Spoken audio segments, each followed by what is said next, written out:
Alors, on va commencer, si vous voulez bien, avec des questions pour Jérémy. Jérémy, certaines personnes le connaissent mieux que d'autres.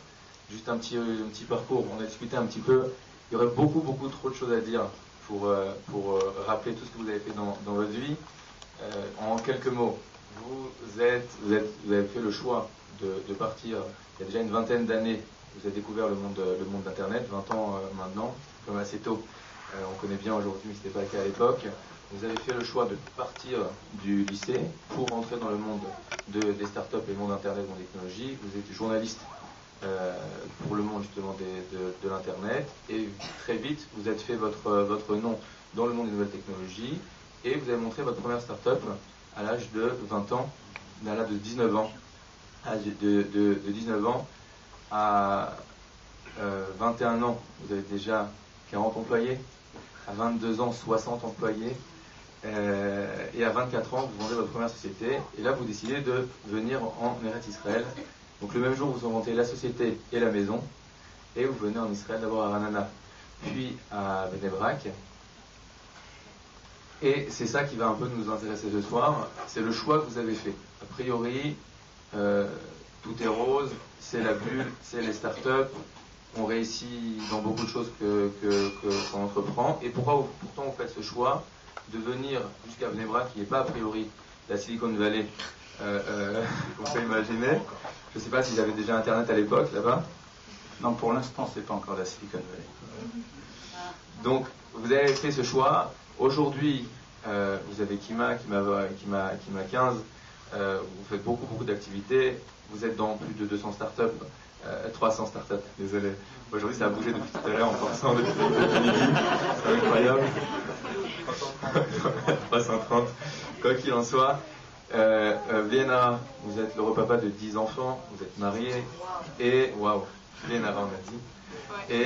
Et pourtant, vous arrivez à faire tout ça, à avoir la tête dans tout ça. Donc, comment vous vous organisez pour arriver à vivre sur ces deux mondes, à la fois la construction familiale, la construction personnelle et le monde du travail, du business?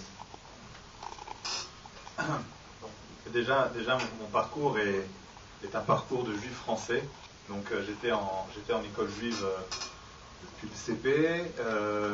Ensuite, j'ai quitté, j'ai pas vraiment quitté en terminale, mais j'allais pas au cours, donc ça revenait au même. Donc, j'ai passé mon bac, j'ai eu le rattrapage. Puisqu'en fait, mon rêve initial était de devenir journaliste informatique. Et à 16 ans, j'étais journaliste informatique. Donc, j'écrivais dans les journaux, PC Direct, PC Expert. Et j'étais le spécialiste de l'Internet. Donc, quand on voulait écrire une tribune dans n'importe quel média, même Le Monde, Journal Le Monde et d'autres, en fait, on m'appelait pour écrire. Au début, les gens ne connaissaient pas mon âge, c'était l'avantage d'Internet. Quand on parle avec quelqu'un par mail, on ne sait pas du tout qui est derrière. Mais après, quand ils m'ont vu arriver, effectivement, j'avais une tête tout jeune, je me mettais en costume tout le temps. Et effectivement, je suis arrivé dans le monde des affaires. Voilà. Et en fait, ce qui s'est passé, c'est que moi qui étais en école juive, qui vient d'une famille qui n'était pas pratiquante à l'époque, je suis ensuite devenu chômeur Shabbat 2 ans avant ma bar mitzvah. Ensuite, je suis resté en école juive. Quand je suis arrivé en fait dans le monde des affaires, j'ai tout de suite été confronté à un grand nombre de problèmes potentiels. D'accord ? Et j'ai eu la chance dans ma vie de rencontrer une personne qui s'appelle Jean Guetta, qui a été mon mentor, et qui est une personne qui avait fait le même parcours que moi, en fait, un peu plus âgé, et qui était quelqu'un qui était dans le monde des affaires, et qui était devenu très pratiquant, et qui n'avait aucun problème, en fait, pour gérer une entreprise de plus de 400 personnes, et être ce qu'on appelle orthodoxe. Et je peux même d'ailleurs raconter une petite anecdote de comment j'ai rencontré cette personne, parce que c'est vraiment un point qui a changé ma vie. Un jour, j'étais à l'école Maïmonide en France, vous connaissez peut-être, à Boulogne. Donc bon, j'étais les 3 dernières années de ma vie à Maïmonide. C'était pas vraiment ma tasse de thé, mais en tout cas, il s'est passé un jour une chose très intéressante. C'est un de nos professeurs nous dit en terminale, début d'année terminale, vous savez, vous ne savez pas quoi faire dans votre vie. vous avez tous des questions sur quelle orientation prendre, etc. On a eu une idée. On a invité cet après-midi des parents d'élèves de tous les types de métiers. Donc il y a des psychologues, des pompiers, et des hommes d'affaires, des gens de la finance, etc. Et vous allez pouvoir leur parler. Et leur poser des questions, etc. Moi j'ai trouvé, quand j'ai entendu cette idée, j'ai dit « Waouh, c'est magnifique !» Quand on est jeune, on a justement un problème de contact avec l'extérieur. On n'arrive pas, on voit des gens à la télévision, on voit des gens dans les médias avec qui on ne peut pas parler. On lit des livres qu'on achète, le guide de l'étudiant pour savoir quelles études faire, et des choses comme ça, etc. On va pouvoir parler avec des gens qui font les métiers.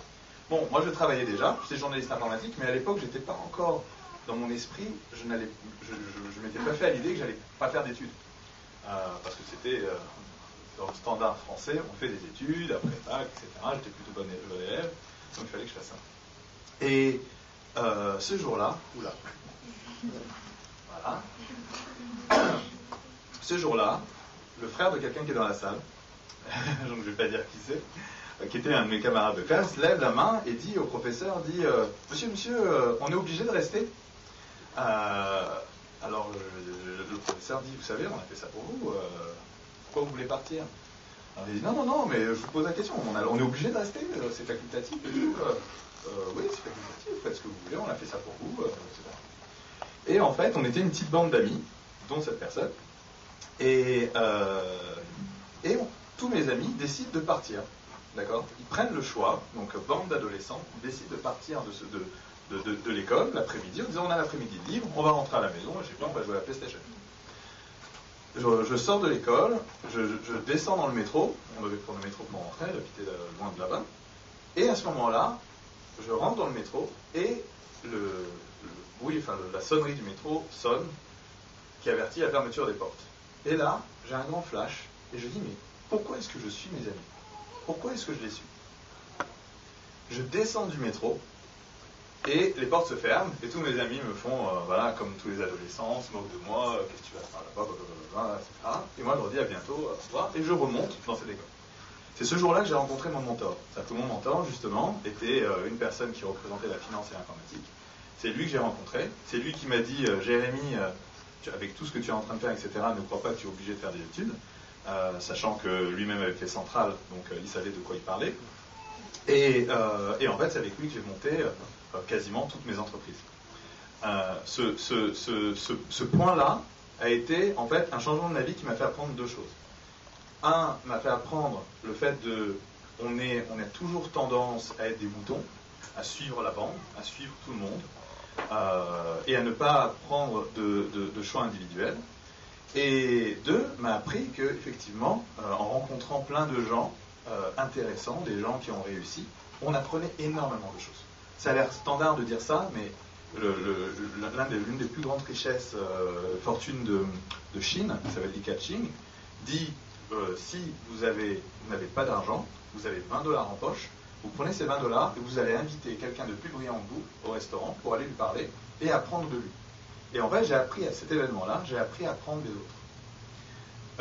Et donc, ce fameux Jean Guetta était quelqu'un qui était aussi pratiquant, très pratiquant, quelqu'un qui m'a guidé dans le monde de l'entrepreneuriat, même s'il ne me l'a pas dit comme ça au départ, il m'a juste raconté des histoires, la vie de Bill Gates, la vie de Steve Jobs, qui étaient ses copains en fait. Et au fur et à mesure, effectivement, on a fait rentrer dans la tête quelque chose qui s'appelait entrepreneur. On ne parlait pas du monde des startups du tout à l'époque, on était en 96, d'accord? C'était 4 ans avant l'explosion des startups. Et donc je suis rentré, j'ai commencé à travailler avec quelqu'un qui était donc 100% pratiquant.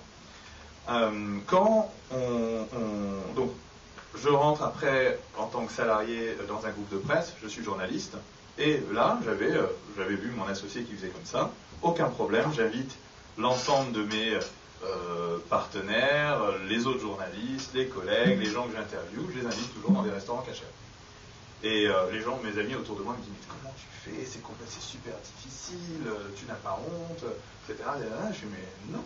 Et quand en fait j'invite des gens dans un restaurant caché, des gens de non-juifs ou éloignés de la religion, en fait les gens adorent ça. ah tiens, c'est typique, c'est super, je vais demander un petit couscous.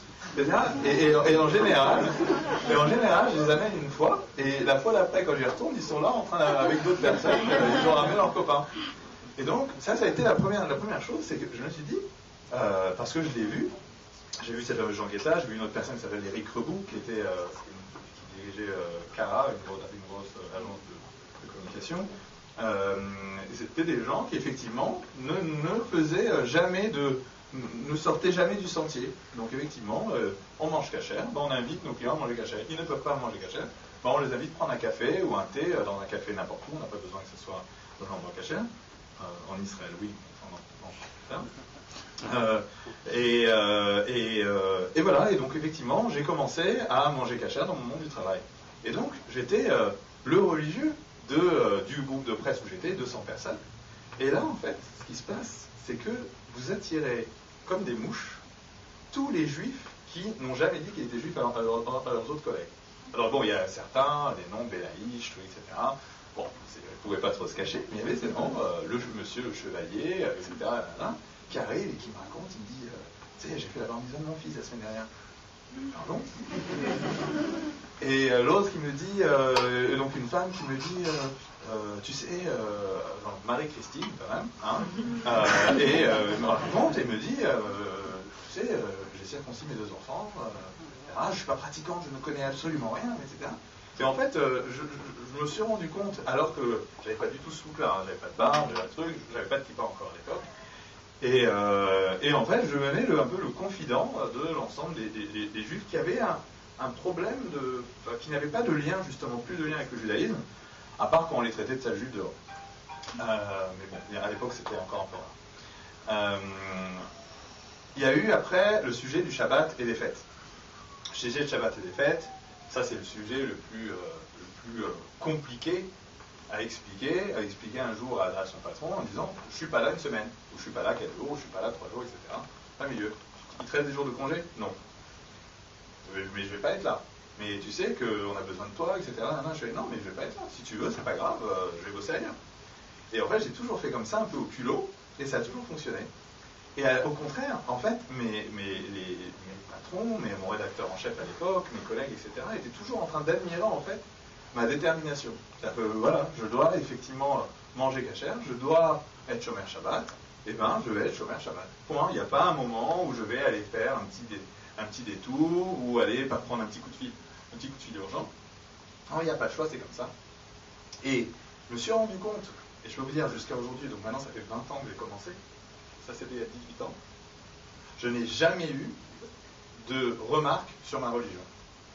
J'en ai eu une seule fois, enfin une ou 2 fois, et à chaque fois des personnes qui pour moi n'étaient pas juives, mais au final, ça se verrait, c'était des personnes juives. Qui en fait, un jour, j'avais mis dans mes bureaux, à l'époque, donc, quand j'étais entrepreneur, donc j'avais une société, on avait des très beaux grands bureaux, 400 mètres carrés, il y avait 30-40 personnes dedans, et on a posé des mezuzot. On a fait ça le soir, incognito, et le lendemain, les salariés arrivent, et tous les salariés non juifs arrivent en disant « Ah, il paraît que ça porte bonheur, comment on fait? On fait comme ça ?» Et ils étaient tous comme ça, donc ils rentraient, ils s'embrassaient, je fais « Oui, ça porte bonheur, évidemment. » Et donc ils étaient comme ça. Et par contre, il y avait c'était mon directeur technique de l'époque, qui arrive, et pour moi, il n'était pas juif du tout. Donc, moi, je vous ai dit à la fin, donc il était juif. Et qui me dit, oh, déjà, nos locaux sont rue du Sentier, et en plus, on a ça. Mais qu'est-ce que tu fais? Si tu as besoin de mettre ce genre de choses, mets-les chez toi. Pourquoi tu les mets au bureau, etc. Je fais, de toute façon, c'est pas ton problème, d'accord? C'est pas ton sujet. Merci, au revoir. Et en fait, ça le rongeait. Et en fait, c'était quelqu'un qui avait même changé son nom pour cacher son judaïsme, et je l'ai appris d'ailleurs avant. Et bon, c'est quelqu'un qui avait volé aussi dans les caisses, etc. Donc on a eu beaucoup de problèmes avec ce monsieur. Et donc la mezouza, c'était peut-être qu'il avait peur de voler à côté de la mezouza, en fait. C'était peut-être ça son problème. Et en fait, se rendre compte qu'à un moment, quand on est déterminé à vouloir faire des choses, en fait, vous n'avez rien qui vous empêche d'avancer. Donc je parlais de la cache-route un jour, donc on est dans les années 2000, Et les années 2000, alors là j'étais sur toutes les chaînes de télé tout le temps. Alors vous vous rappelez pas, je n'avais pas cette tête, j'étais plus jeune, etc. Envoyé spécial, mots croisés sur France 2, je faisais toutes les émissions, Canal+, tout, enfin vraiment tout.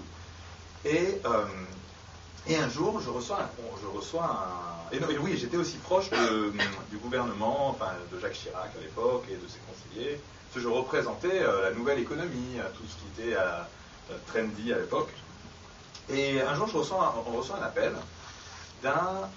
du ministre de l'Industrie suédois, chef de cabinet du ministre de l'Industrie suédois, qui appelle mon assistante et qui dit voilà, on aimerait inviter M. Bérébi à un dîner avec les 12 ministres de l'Industrie européens, à Bruxelles. Bon. Alors moi, j'écoute le truc, et un peu foufou, je dis désolé, je mange cachère, je ne peux pas manger avec vous, je ne me vois pas les regarder manger, avec plaisir pour parler un jour, etc. Mais je dis à mon assistante, tu lui as dit non. Et pour moi, l'affaire était réglée.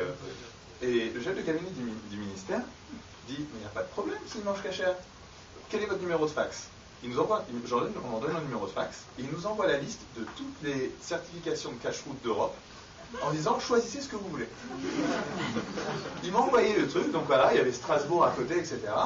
J'ai choisi le truc, bon, et il m'envoie un billet d'avion. Déjà, ils viennent de me chercher en voiture, chauffeur, à Paris, et j'arrive en avion première classe. J'arrive, je descends de l'avion, je sors même pas la douane, ils étaient en bas des émarches, il y avait une voiture qui m'attendait. J'avais 20 ans à l'époque, je peux pas imaginer le truc.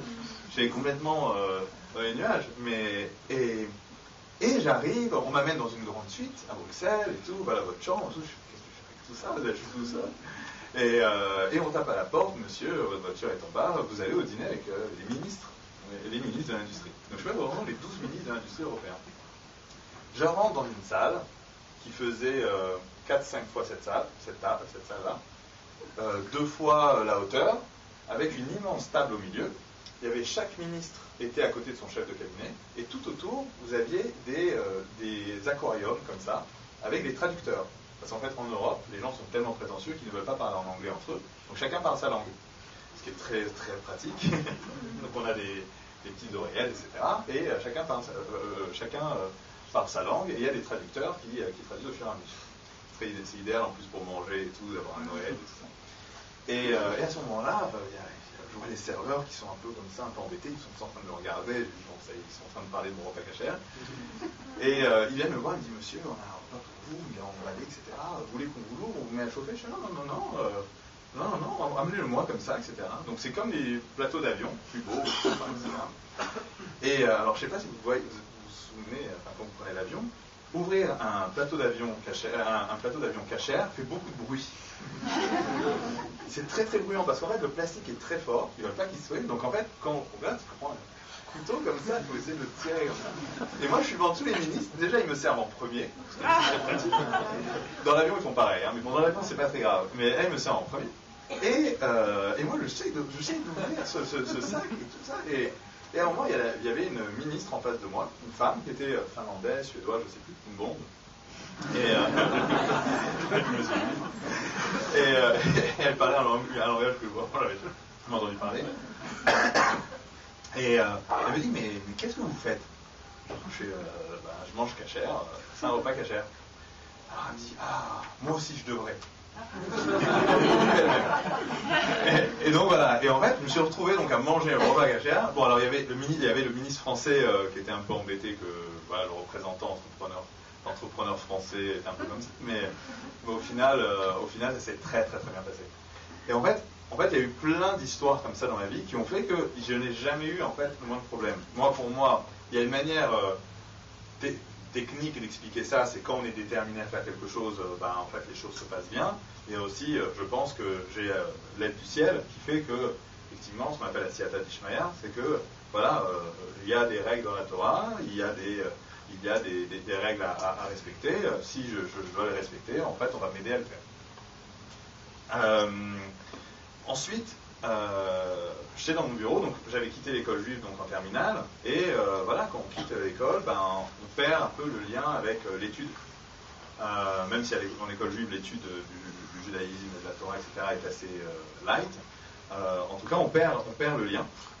Et donc, j'ai commencé à organiser, en fait, dans mon bureau, notre salle de réunion, tous les mardis soirs, on organisait une réunion avec un cours de Torah avec une vingtaine, trentaine d'étudiants.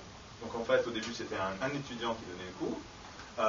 Après, c'était un rabbin qui donnait le cours. Et en fait, c'est ce cours-là qui a fait que moi et beaucoup d'autres, nous nous sommes rendus compte, en fait, du lien le lien très très proche qu'il y avait en fait entre nous et un rabbin comme Rav Lemel. C'est-à-dire qu'en fait, entre Rav Lemel et moi, et même il y a 15 ans, finalement, il n'y a pas vraiment de grands sujets de controverse, etc. Alors après, il y a la barre, il y a le l'ordre, etc. Mais au final, on fait partie du même monde.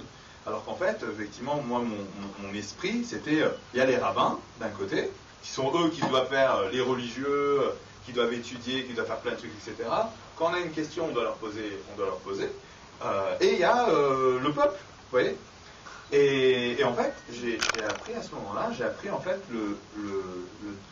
la valeur de l'étude de la Torah, la valeur de l'étude pour l'étude. C'est-à-dire, commencer à étudier des sujets pendant des mois et des mois et des mois et des mois, rentrer en profondeur des sujets et se rendre compte en fait de comment on appelle ça, de l'harmonie en fait du judaïsme, l'harmonie des différents points. Ce sont des choses qu'on ne nous apprend pas à l'école, qu'on ne nous apprend pas à la télévision. Si on lit des livres, on peut y arriver assez difficilement, je pense qu'il faut avoir des maîtres. Et en fait, je me suis rendu compte en organisant des cours dans mon entreprise, où j'avais des amis qui étaient patrons d'autres entreprises, on était rue du Sentier, comme je disais. Donc il y avait même les start-upers, étaient aussi, il y avait quelques juifs autour, etc., qui venaient étudier la Torah et qui venaient faire ça. Donc moi, en fait, le limoud, aujourd'hui, en fait, l'étude, représente 2 à 4 heures par jour, tout mon temps. Donc en fait, ça représente, c'est un peu le pilier, en fait, de ma journée. C'est là, en fait, que je me plonge dans des textes qui datent de 2000 ans, 2500 ans, ou de 1000 ans, pour la halakha, etc. Et tout en ensuite basculant dans le monde des startups et le monde de à quoi va ressembler la technologie dans 1 an, dans 2 ans, dans 5 ans, dans 10 ans. Et en fait, ce mix-là est super intéressant, et en fait, les deux ne sont pas du tout incompatibles.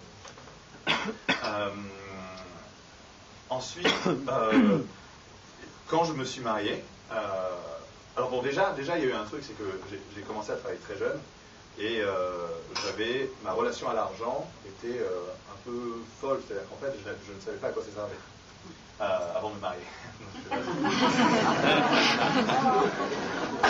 Bon, ma femme ne dépense rien. Mais en tout cas, je ne savais pas à quoi ça servait. Je vivais chez mes parents, donc j'avais 60 salariés, je vivais encore chez mes parents. Ce qui est quand même sympa. Alors, où tu vas? Tu veux que je te raccompagne? Oui, je vais chez papa et maman, et tout, on mange ça et tout ça. Et par contre, voilà, l'argent, en fait, je ne savais pas à quoi ça servait, parce que effectivement, je rentrais chez moi, j'avais à manger, je voulais m'acheter un ordinateur, c'était la société qui payait, et au final, quand on bosse à plein temps et on dirige autant de monde, on n'a pas énormément de temps pour les loisirs, on n'a pas de temps pour quoi que ce soit d'autre, pour dépenser autre chose. Et en fait, donc, en me mariant, donc effectivement, j'ai dit, il faut que j'achète un appartement, j'achète, je loue, commence à avoir des dépenses, etc. Et en fait, je me suis rendu compte immédiatement qu'il y avait en fait un grand piège dans ça. C'est-à-dire qu'il y avait un piège qui était de dire, maintenant j'ai une raison de travailler, j'ai une raison de gagner ma vie, de gagner bien ma vie, etc. Et en fait, je peux parfaitement basculer dans un monde où je fais que ça. Je fais que gagner ma vie pour ma famille, alors qu'en fait, je suis censé gagner ma vie pour ma famille. Donc je ne dois pas oublier ma famille. Et quand j'avais du monde à gérer, etc., il m'arrivait de rentrer à 11h le soir. J'avais pas vu ma femme le matin, à peine bonjour. Le soir, je rentrais à 11h, tout le monde dormait à la maison, mes petits enfants, etc. Je les voyais pas. Et à un moment, très très vite, je me suis dit, en fait, on a un défi, c'est un défi, en fait, la vie est faite de défis de ce genre-là, c'est comment faire pour avoir une harmonie pareille entre son boulot et sa famille. Et là, j'ai eu beaucoup de mal. Beaucoup de mal. Parce qu'en fait, pour moi, j'avais dans mon état d'esprit de l'époque, qui était une grosse erreur, c'était plus on travaille, plus on réussit. Plus on passe de temps à travailler, plus on réussit. Et en fait, clairement, c'est pas du tout le cas. Donc, bien que je dise que je fais beaucoup de choses aujourd'hui, je travaille en heures moins que beaucoup d'entre vous. Le sujet, en fait, c'est de travailler sur les choses importantes, les choses qui vont vous changer et améliorer votre vie. Donc, soit vous avez une entreprise, ben, c'est effectivement de trouver le client ou les clients qui vont vous permettre de payer les salaires du mois prochain ou de faire évoluer votre entreprise dans le bon sens.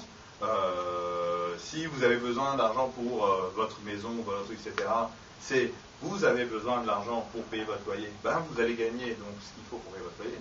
Et en fait, ne pas rentrer dans l'engrenage de toujours essayer d'en avoir plus, en avoir plus et en avoir plus, ben ça c'est un énorme défi. Et au final, quand on y arrive, c'est la plus, ben, pour moi, c'est la plus grande des satisfactions. C'est ma plus grande fierté de justement pouvoir jongler entre mon étude où je suis 100% dans mon étude, ma famille où je suis 100% dans ma famille. Chez nous à la maison, il n'y a pas d'ordinateur, il n'y a pas d'internet, il n'y a pas de télé, il n'y a pas d'iPhone, il n'y a pas d'iPad, il n'y a rien, d'accord. Il y a des livres, il y a plein de livres, et il y a mes enfants avec qui je déjeune tous les midis, qui sont tous autour d'une table, et on se regarde chacun en face de l'autre. Alors que moi, mon enfant, c'est comme ça dans beaucoup de familles, c'est en fait on a la télé là, et donc on se met tous pour pouvoir voir la télévision. Et maintenant, en fait, je suis dans un monde où en fait, on est là, on se regarde tous, et on se raconte des trucs. On se raconte des trucs, etc. Et ça, en fait, au final, on me dit, est-ce que tu es devenu orthodoxe parce que le monde orthodoxe t'a plu? C'est, en fait, pour moi, je suis devenu orthodoxe parce que ça répondait à mes problèmes. Ça répondait à l'ensemble de mes préoccupations que j'avais justement dans mon monde du travail, qui était comment faire pour pouvoir avoir une harmonie entre les différentes choses. Il y a quelque chose aussi qu'on a en fait quand on devient patron, c'est la soif du pouvoir, d'accord. C'est on se sent bossé, on décide pour eux, etc. Et en fait, j'ai eu beaucoup de chance. C'est que donc à 21 ans, je dirigeais beaucoup de monde et j'étais le plus jeune de la société. Je me suis fait massacrer. J'ai eu les grèves, j'ai eu les manifs dans mon bureau. Tu nous avais promis d'aller à Disneyland, etc. Ah, je l'ai eu celui-là, ça je me rappelle toute ma vie, promesse de Disneyland. On a été à Disneyland après, on a été obligés. Et en fait, je me suis rendu compte d'une chose, c'est que bien que je sois quelqu'un de très très ambitieux, il y a certaines ambitions qui ne font pas spécialement du bien. C'est-à-dire qu'effectivement, vouloir être patron de plein de monde et de vouloir diriger plein de monde, ça a un avantage, effectivement, ça permet de réaliser ses rêves, ça permet de faire plein de choses, mais à un certain moment, on se retrouve en fait à gérer un grand nombre de problèmes. Donc moi en fait, ma société c'était 40 personnes, 60 personnes, et après je suis passé à 10 personnes, avant de la vendre un an plus tard. Et en fait, cette soif de vouloir contrôler les choses, cette soif de pouvoir, moi je suis entouré de gens extrêmement riches, de gens extrêmement avec un pouvoir dans tous les sens du terme extrêmement fort, et en fait au final je me rends compte que ça leur cause beaucoup plus de problèmes que d'avantages. Donc en fait le pouvoir ils en profitent 10 minutes dans la journée, voire 10 minutes dans la semaine, mais tout le reste du temps ça leur amène beaucoup plus de problèmes. Donc moi au final, en arrivant en Israël, j'ai vendu ma société et mon entreprise, ma société et mon appartement le même jour. Donc je m'étais marié 2 ans avant. Dans la série des trucs un peu dingues, j'ai demandé la main de ma femme le jour où je l'ai connue. Donc c'était un peu... Bon, série, il faut décider, prendre des décisions rapides. Après ma mère m'a dit non, tu peux pas te marier si vite, etc. Bon, ça s'est marié très vite quand même. Mais en tout cas, voilà, c'était le genre de choses qu'elle avait fait. Dans la série, parce qu'en fait, quand on est patron, justement, quand on gère, on a des responsabilités, on doit prendre des décisions en permanence. C'est ça la différence. C'est qu'en fait, on doit trancher. On vient nous soumettre un problème, il faut trancher. Et en fait, je me suis amusé à trancher, et je me suis rendu compte que de toute façon, je pouvais réfléchir 20 ans sur un sujet, je me trompais une fois sur deux. Donc au final, même pour ma femme, j'ai dit, allez. Ça a bien marché. Oh, cracher. Trop réfléchir, ça n'a aucun intérêt. Là, je vous dis, je travaille avec quelqu'un comme Xavier Niel, je peux vous dire la vitesse à laquelle il prend des décisions. voilà, on est maintenant pareil tous les deux, quoi. C'est-à-dire qu'on reçoit par exemple un dossier d'une start-up dans lequel on doit investir, un quart d'heure après on a déjà pris nos décisions. Les autres fonds d'investissement vont passer 6 mois à aller se trifouiller la tête pour savoir si ça va marcher, et au final il peut se passer un milliard de choses dans la vie de la société qui fait que ça ne va pas fonctionner. Donc voilà, trancher, on y va pas, etc. Il faut trancher. Donc en fait, donc moi j'avais commencé à étudier avant de partir de France. Donc j'étais quelqu'un qui lui commençait à mettre ma casquette à partir de 2001. Casquette tout le temps. Je trouvais qu'il fallait que je me couvre la tête, sans le dire à personne. Les gens ne savaient pas pourquoi j'avais une casquette. Très très rare, c'est des gens qui comprenaient, je crois que c'est parce que t'es juif, etc. T'as une kippa en dessous, je fais non, il n'y a pas de kippa en dessous, mais ça change rien. Et je sentais, voilà, je sentais que c'était quelque chose que je voulais faire, et que ça faisait partie de, je ne vais pas dire de la panoplie, parce que ça justement, c'est pas le sujet. Je pensais que ça faisait partie de l'uniforme, on va dire. L'uniforme du juif, c'était d'avoir la tête couverte. J'arrive après je commençais à étudier tous les matins. J'étudie de 11h à 11h, de 8h à 11h, pardon, tous les matins. Et j'arrive en Israël où là j'ai une chance fabuleuse. Donc je vends mon appartement et ma société le même jour, et donc j'arrive avec pas mal d'argent en Israël, et je pouvais prendre 6 ans, 10 ans de vacances. Le rêve. Et c'est bien de vouloir prendre 6 ans de vacances, mais quand on est un surexcité comme moi, ça ne dure pas quelques semaines. Et en arrivant justement en Israël, c'est là où j'ai découvert une chose qui était super intéressante. C'est que quand j'ai voulu inscrire mes enfants à l'école, on m'a demandé de cocher une case. Je ne sais pas si vous avez des enfants ou si vous avez déjà vu cette expérience. C'est qu'en fait, en Israël, vous avez 3 types d'écoles, ce qu'on appelle les écoles chilonites, laïques, les écoles sionistes religieuses et les écoles orthodoxes. Et il faut cocher une case. On ne coche pas de case en France. En France, on est juif, point. En Israël, il faut choisir, parce que en fonction de la case que vous allez cocher là, vous allez changer toute votre vie et toute la vie de vos enfants. Vous allez faire partie d'une autre communauté. Et c'est là, effectivement, j'ai coché la case orthodoxe. Mais bon, je vais arrêter de parler parce que j'ai dit beaucoup de choses déjà. Et voilà, donc je répondrai à la suite.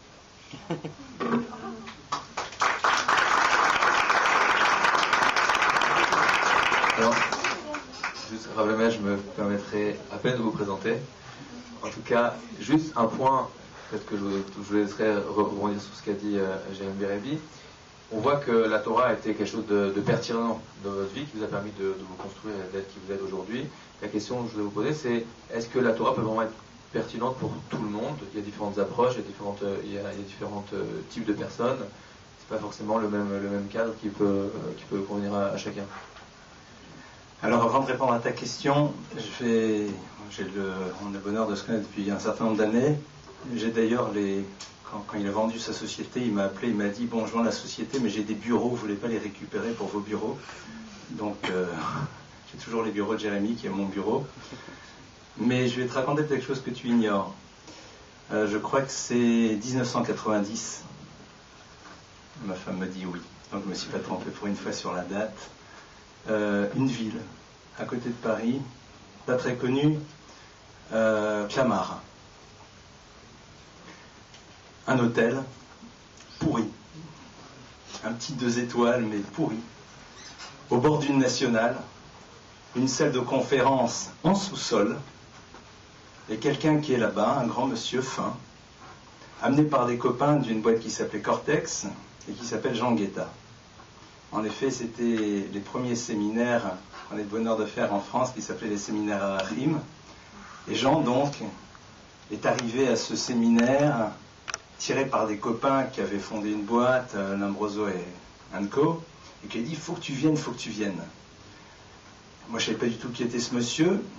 Je vois juste quelqu'un de très fin, qui écoute avec beaucoup d'intensité, et puis qu'à la fin de ce séminaire, donc dans lequel il y avait entre autres intervenants Zichrono Livracha Chaim Sigler, mon père et toute l'équipe de ce qu'on appelait à l'époque à Achim, le professeur Lambroso, le fameux Lambroso des SUPSP, eh bien à la fin vient me voir et nous dit au moment du symposium, il dit écoutez, je vais vous dire quelque chose, je suis venu ici, pour moi la Torah c'était quelque chose qui était à l'intérieur d'une pièce totalement sombre avec des rideaux.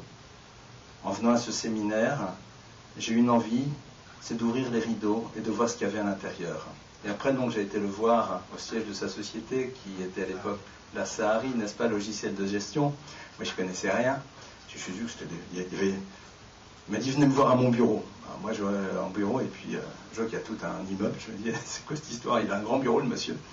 Et donc, et il a exprimé, Jean a exprimé à ce moment-là son désir d'étudier. Et donc, on a commencé à étudier ensemble, et puis après, eh bien, je l'ai tourné vers d'autres rabbinim, parce que vous savez, dans la vie, il n'y a rien de pire que de s'approprier les gens. Et il a commencé donc son étude. Et c'est vrai que j'ai souvenir de ses cours chez lui à la maison et de toutes sortes de choses. Et c'est vrai que c'est un bonheur de voir qu'au fond, eh bien, par la suite, il y a eu cette rencontre. Et tu me parlais d'Éric Rebout. Alors, je vais te raconter une deuxième histoire. C'est 5 bis rue Saint-Paul. C'est plus ou moins dans les mêmes années. C'est le Rav Kaufman de Bnei Brak qui m'appelle, qui me dit, j'ai une cousine, j'aimerais bien que vous la rencontriez, mais je ne sais pas comment faire. Et là, avec toute sa casuistique, elle me dit, qui dit, ah, j'ai une idée, je vais lui demander de vous amener un livre, elle va vous le déposer, et au moment où elle vous le dépose, soyez à la maison et essayez de créer le contact. Vous voyez le truc. Et donc ça sonne un soir à la maison, et je vois la porte s'ouvrir, je vois une femme qui est là, qui... Je dis, qu'est-ce qui se passe? On était au 6e étage. Elle dit, j'aime pas prendre l'ascenseur. Je dis, ça commence bien. Et donc elle me dit, voilà, j'ai un livre à vous remettre. Et là, l'enjeu, c'était, vous connaissez la minute du Rav Lemel. Ben là, c'était en 15 secondes, il fallait jouer le truc. Et à Kadosh Baruch Hu, dans ce genre de cas, vous savez, vous vous rendez compte que c'est pas vous. Hein. C'est en direct live, comme dirait l'autre. Vous savez pas ce que vous dites. Il y a des mots qui sortent, et puis il y a quelque chose qui se passe. Elle dit, ah ben, j'aimerais bien que vous veniez donner un cours à la maison. Et donc j'arrive chez eux. Eric était là, Eric à ce moment-là était président de Cara, et puis c'est un univers, la Torah il ne connaissait pas, et il y avait là-bas, je ne citerai pas son nom, mais je citerai sa fonction, un monsieur qui était à l'époque le président Europe d'Euro Disney, et de Walt Disney. Et donc je donne un cours, je donne une conférence, et puis après cette conférence, il vient chez moi, il me dit, ah oui, la Torah, très très puissant, c'est bien ce que je me disais. À mon avis, c'est quelque chose qui nous a été révélé par les extraterrestres. Authentique. Je ne cite pas son nom par des juifs. Extraordinaire. J'ai dit, vous avez le droit d'appeler Dieu par le nom que vous désirez, il n'y a pas de problème. Et donc, et à ce moment-là, eh bien, Eric a rejoint d'ailleurs Jean à un moment dans les Shurim avec le Rav Eman, et puis voilà. Donc c'est intéressant de voir comment les histoires se recoupent, et c'est là on voit comment les choses s'organisent et que Akadosh Baruch Hu fait en telle sorte. Et pourquoi je le dis? Parce que je pense que on a tous à un moment dans la vie le bonheur de faire des rencontres, quelles qu'elles soient. Et il faut avoir le sens du timing, il faut savoir attraper le moment. Vous savez, dans l'histoire juive, il y a quelqu'un qui s'appelle le prophète Eliyahu Hanavi. Il va voir un élève qui s'appelle Elisha.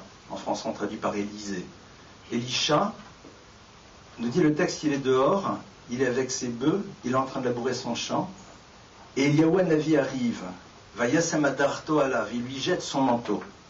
Et Elisha comprend immédiatement le message, il l'a choisi pour disciple.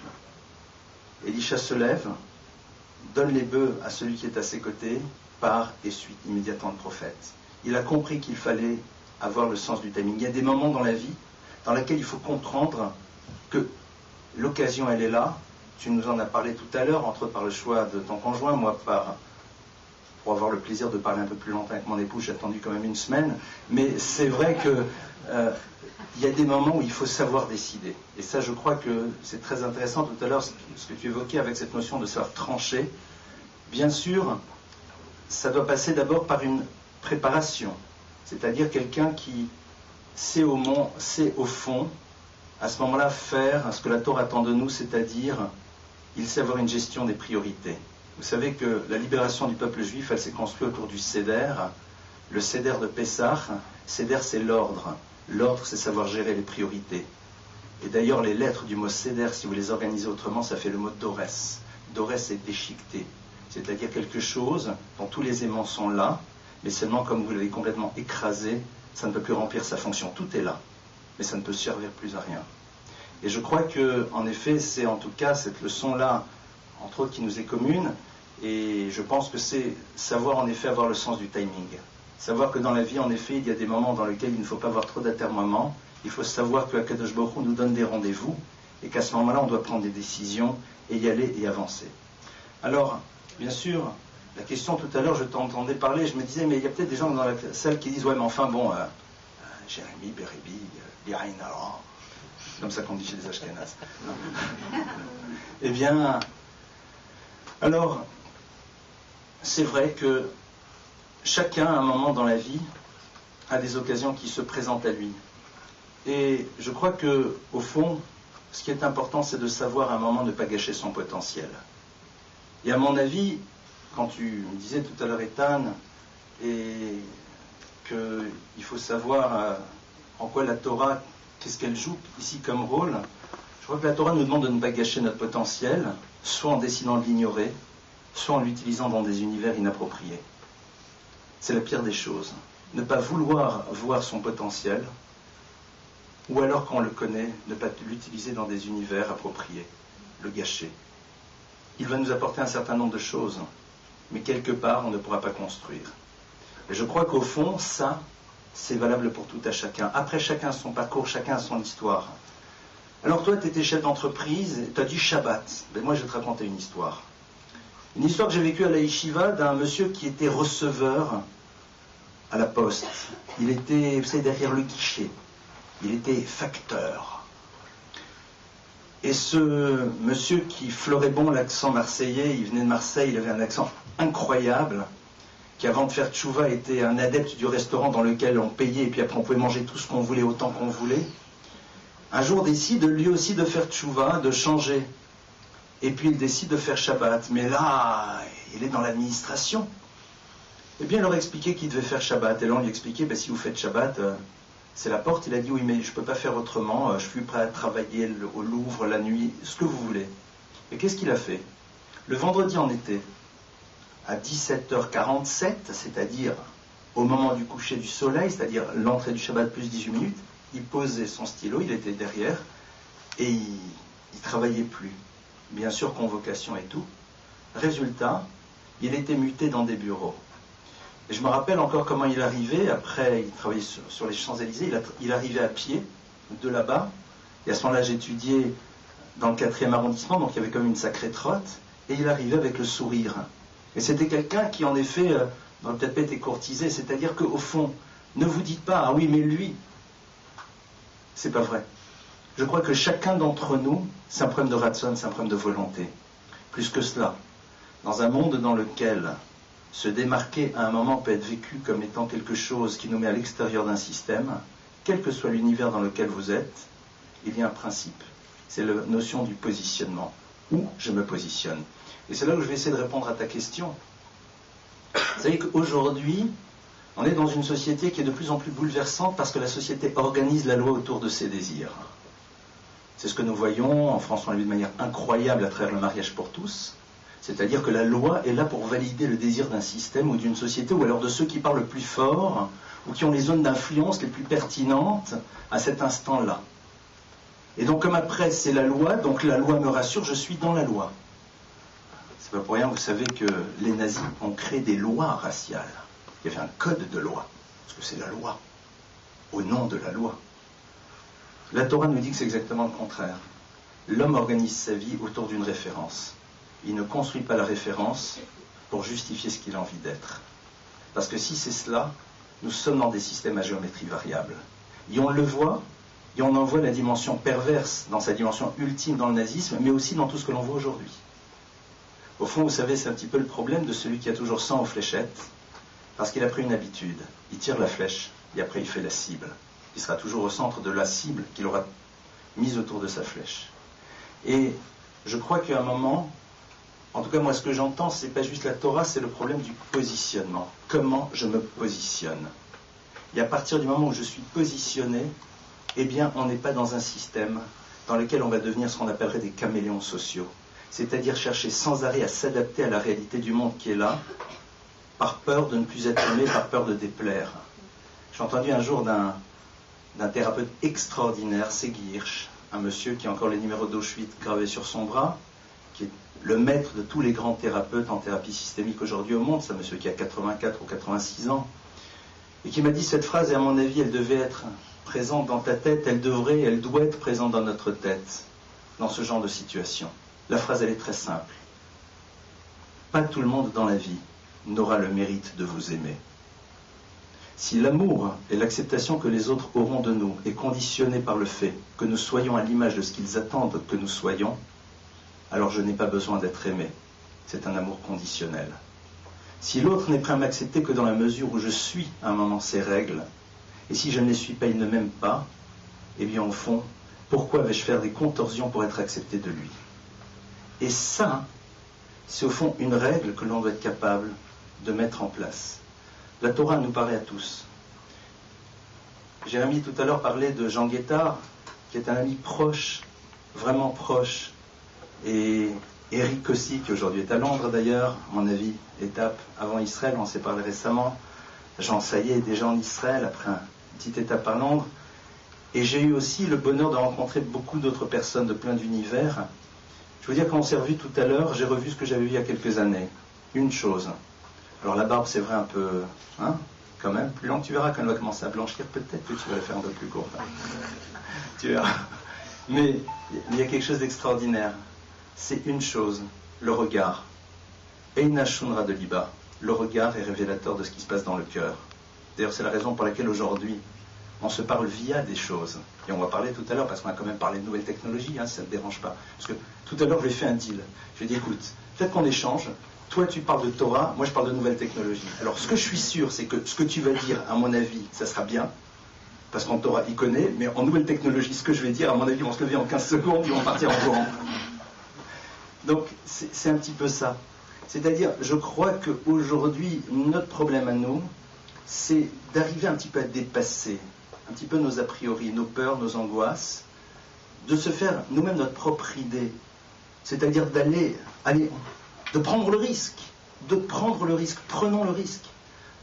On avait créé il y a quelques bonnes années de cela un site internet. Alors je te raconte, quand on a créé le site internet lamed.fr, c'était épique.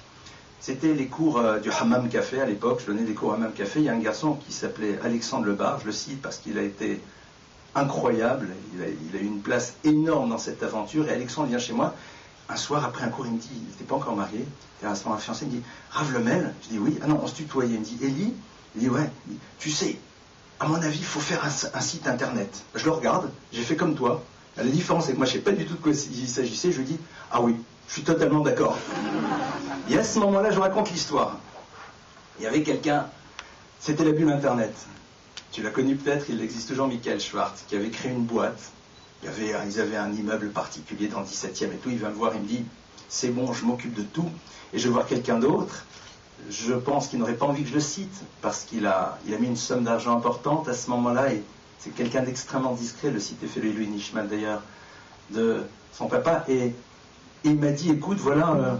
je vous donne. Et moi, je ne savais pas ce que c'était. La bulle Internet a explosé un mois après. Mon ami m'a dit, je voudrais bien, mais voilà, il n'y avait plus rien. Et donc, on s'est retrouvés comme ça, et c'est là où on se rend compte qu'Akadosh Baruch Hu, il nous amène là où on doit aller. À ce moment-là, il y a une personne qui avait une SS2I qui m'a dit, j'ai des intercontrats, je voulais ma disposition. Et on a été une start-up pendant 6 mois incroyable, avec, je me rappelle entre autres, il y avait une graphiste incroyable, russe, qui arrivait, elle devait avoir chaque fois 2 grammes d'alcool dans le sang. On l'a retrouvée une fois un matin, elle dormait par terre, à l'intérieur, elle s'était écroulée, elle nous a fait un travail de fou, c'était celle qui s'occupait là. Il y a ce qu'on appelle une notion de siyata d'Ishmaya, on pourrait rester toute la nuit à raconter des histoires, je pense qu'il y a tellement de choses. C'est-à-dire qu'au moment où on le fait, on se dit, mais il faut le faire. Et c'est ce que la Torah nous demande. Kol ma shabiatra lasot b'chochacha, c'est tout ce que tu dois faire, fais-le avec toutes tes énergies. Arrêtons d'être celui qui va dans le métro avec tout le monde. N'ayons pas peur de descendre du métro. N'ayons pas peur à un moment de nous donner aussi cette possibilité de nous confronter nous-mêmes aux choses. Et je vais conclure là-dessus, et on va recommencer. Vous savez qu'en hébreu, il y a un mot qui définit l'essence même de ce que l'on doit être, devenir chacham, quelqu'un de sage. Chacham, chochma. Chochma, c'est la sagesse. Et le mot chochma est composé de 4 lettres avec lesquelles vous faites 2 autres mots, qui est koachma, la force du pourquoi. Curieux. Pourquoi est-ce qu'on définit le sage comme étant celui qui a la force du pourquoi, la force du questionnement? Eh bien pour une raison très simple. C'est que pour la tradition juive, être capable de poser une question, c'est l'expression de la véritable sagesse, parce que poser une question, c'est s'exposer à une réponse. Aujourd'hui, vous avez bon nombre de personnes qui ont des questions, mais qui ne les poseront jamais, qui utiliseront leurs questions comme étant des prétextes pour justifier le fait qu'ils ont envie de rester coincés dans leur confort, des hypochondriaques du confort psychique. Je préfère rester dans mon système, dans mes zones de confort, alors qu'au fond, oui, il y a plein de questions, il y en a plein. Mais aie le courage de les poser, expose-toi une réponse, et attention, c'est comme tout. Pose-les à celui qui a la réponse, et non pas à celui qui ne te donnera pas la réponse, et donc qui te permettra de rester dans ton système. Vous savez, ça je l'ai vu. J'ai lu une fois un article vraiment extraordinaire, je crois, dans le Figaro. Vous disiez cette chose assez incroyable, comme vous l'avez dit ce soir, que vous n'avez pas Internet à la maison. Alors, déjà de ne pas avoir Facebook allumé 24 heures sur 24, c'est déjà assez extraordinaire. Vous pouvez aimer sur votre Nefesh. Alors, de ne pas avoir Internet du tout à la maison, pour quelqu'un qui est peut-être une pompe de la high-tech, pourquoi vous avez fait cette décision? Je sais que vous avez pris, on a parlé, on peut peut-être en reparler, vous avez décidé d'arrêter votre compte Facebook, ce qui est aussi assez incroyable. Pourquoi? En fait, à un moment de ma vie, je suis rentré dans un système où je me suis toujours posé une question très rapide, qui était, à chaque fois que je devais faire quelque chose, c'est est-ce que la chose que je vais faire va améliorer ma vie ou pas? D'accord? Ça a l'air tout bête comme question, d'accord? Mais on ne se la pose pas. Un jour, d'ailleurs, j'ai parlé de ça à un ami, il me dit « Ah, on voit que tu es religieux, c'est une question de religieux. »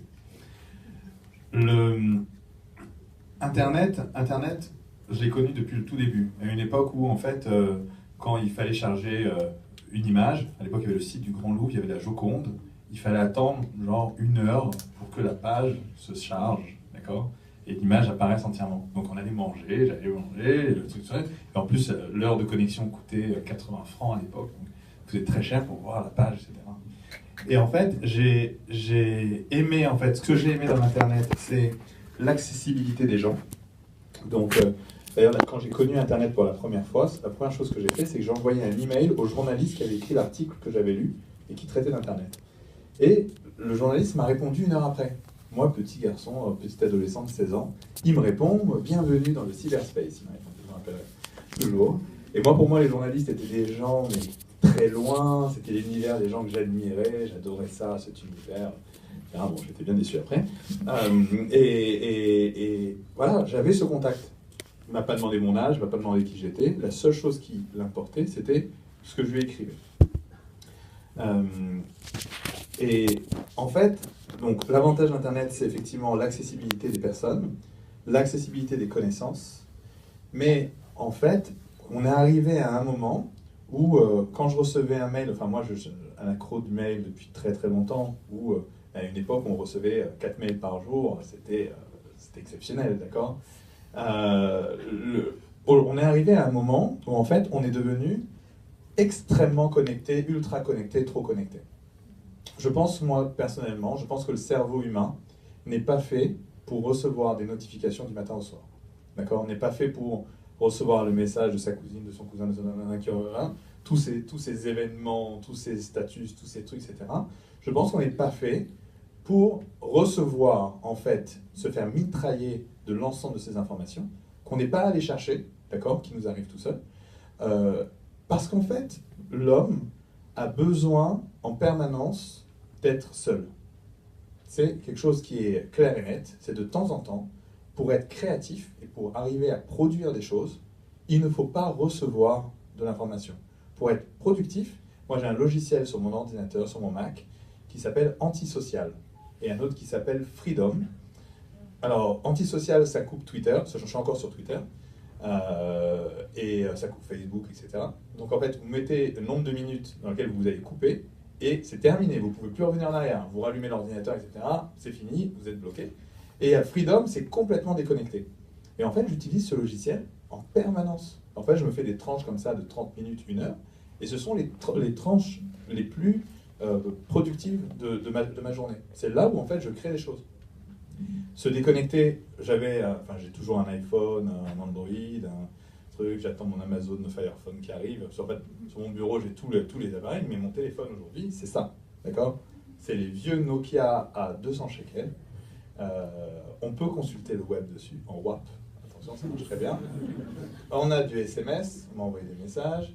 Et voilà. Et en fait, j'ai décidé de ne plus être quelqu'un qui reçoit de l'information. Il y a uniquement moi qui vais aller la chercher. J'étais sur Facebook depuis le premier jour de Facebook. Donc LinkedIn, premier jour, LinkedIn s'est monté. J'étais sur LinkedIn. Ça ultra utile, LinkedIn. D'accord ? Là, ils essayent un peu de se rapprocher de Facebook. Donc il y a certaines parties qui sont moins intéressantes. Mais en tout cas, pour gérer son réseau d'affaires, réseau professionnel, c'est fabuleux.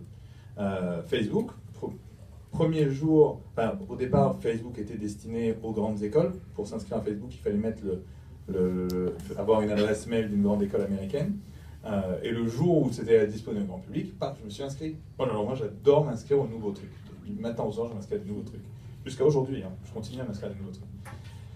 Et donc, je me connecte à Facebook, je commence à utiliser Facebook, j'étais un peu tout seul au début, etc. Un des premiers Français dessus, après 10, 20, 30, et j'arrive à 4700 amis. Je fais quoi, j'ai 4700 amis quand j'étais à l'école, je crois que j'en avais 2 ou 3, etc. Le soir, je veux sortir, il n'y a pas grand monde qui m'appelle, etc. Donc, vraiment, je tends à dire ça, etc. Et en fait, effectivement, donc on se crée effectivement un groupe d'amis. Et à un moment, il m'est arrivé une chose. J'avais un très bon ami, qui est redevenu mon ami il y a 2 jours. C'est un truc assez... une bonne coïncidence. Un très très bon ami en Israël. Et lui aussi fait aussi partie du monde de la high-tech. Et un jour, il m'envoie un mail, il me dit « Jérémy, je crois que je n'ai plus d'intérêt à être ton ami, donc on arrête là. » Je dis « Attends, mais il est en train de divorcer, mais qu'est-ce que c'est cette histoire ?» Et son mail, je l'ai gardé, et il s'est excusé il y a 2 jours. Ça a duré 4 ans quand même, hein. Ça fait, maintenant plus que ça fait 5 ans ou 6 ans. Et à un moment, je me suis dit, mais comment il a pu arriver, j'étais un de ses meilleurs amis, comment il a pu arriver à avoir ce réflexe? C'est qu'en fait, on est arrivé à se dire que l'ami, qui est une des choses les plus chères qu'on peut avoir, avec sa femme et ses enfants, les gens sur qui on peut compter, les gens qui, quand il t'arrive quelque chose, souffrent avec toi ou sont là pour t'aider. En fait, l'ami était devenu, sur Facebook, grâce à Facebook, était devenu quelque chose qui n'avait plus de valeur. C'était juste un « je te rajoute ». Je te rajoute pas, je te like de temps en temps pour montrer que je t'ai pas oublié, je t'envoie bon anniversaire. Aujourd'hui, souhaiter bon anniversaire à quelqu'un, franchement, ça n'a plus de valeur. À l'époque, quand on me souhaitait bon anniversaire, je sais pas, le mec, il a noté dans son agenda. Aujourd'hui, quand quelqu'un me souhaite bon anniversaire, je sais qu'il a vu une notification, soit sur Skype, soit sur LinkedIn, soit un truc, etc. On a perdu la valeur. Et en fait, ce qui s'était passé à cette époque-là, c'est que le concept d'amis était devenu tellement simple, on pouvait avoir plein d'amis quand on voulait, etc., qu'à un moment, voilà, cet ami-là a décidé de laisser tomber moi, et en fait, il y avait 3 amis qui faisaient partie de la bande, qui là, en fait, c'est comme si il avait enlevé de son réseau d'amis. Mais on était les vrais amis, nous, on se connaissait depuis 10 ans. Et donc ça, c'est une des premières choses que j'ai vues, c'est ne plus savoir dans la masse qui sont ses vrais amis. Je t'interromps parce que moi, j'ai un problème encore beaucoup plus grave que toi. Beaucoup plus angoissant que toi. Parce que moi, en vérité, sur mon compte Facebook qui est géré par d'autres personnes, j'ai 5000 amis. Alors le problème, c'est quoi? Parce que comme j'ai 5000 amis, je ne peux pas avoir plus. Donc là, maintenant, il faut que je fasse un groupe de gens qui m'aiment. Donc j'ai aujourd'hui, alors je t'explique mon problème. J'ai à peu près 4200 personnes qui m'aiment. Mais dans les 4200 personnes qui m'aiment, il n'y a que 1000 de mes amis. Donc j'ai un problème majeur. C'est-à-dire que j'ai 3000, presque 4000 amis qui ne m'aiment pas. Et j'ai 1000 amis 1000 personnes qui m'aiment qui ne sont pas mes amis. Vous voyez un peu le truc? C'est clair. On arrive en fait à une notion comme ça, où en fait les définitions changent. Et en fait, moi je suis quelqu'un de définition. C'est un peu une maladie comme ça, j'aime bien définir les choses. Et c'est mon côté un peu maintenant talmudiste comme ça, c'est comme ça qu'on étudie aussi. Et ami ne voulait plus rien dire. Ensuite, il y avait le sujet, dans Facebook, il y avait le sujet de, effectivement, masse d'informations qu'on reçoit. Le fait de vouloir participer, de vouloir répondre en permanence, d'attendre qu'une personne like ce qu'on a dit. C'est une grande satisfaction. Vous connaissez ça, hein? Je sais pas, moi en tout cas, moi quand les gens aimaient ce que je disais, je sais pas, j'avais l'impression de vivre. C'est comme ça, les gens sont intéressés à ce que je dis, même s'il y avait 12 personnes. Et même s'ils des fois ils sont trompés, ils ont cliqué sur le mauvais truc, etc. Mais t'es content. Bon, encore, ça m'arrive encore sur Twitter. Twitter, là, je me fais retweeter. Aujourd'hui, je me suis fait retweeter, je sais pas, 80 fois pour un truc qui disait la France se vide. Ah, ils ont adoré les Français. Donc, et allez voir sur mon compte Twitter, vous pouvez aller voir. Et en fait, il y avait un système comme ça, où en fait, je rentre dans un système où je mets de l'information, j'en reçois beaucoup, et toujours en essayant de se montrer le meilleur, de se montrer le plus rigolo, le plus intelligent, celui qui a donné les meilleures infos, etc. Et à un moment, je me suis retrouvé avec mon fils qui tape à la porte de mon bureau. Donc mon bureau est collé à chez moi. Et j'étais sur Facebook. Et mon fils tape à la porte et je dis à mon fils, non, repasse tout à l'heure, je suis occupé. Et il part. Et là, j'ai pleuré. C'est rare de dire ça, je n'avais jamais raconté.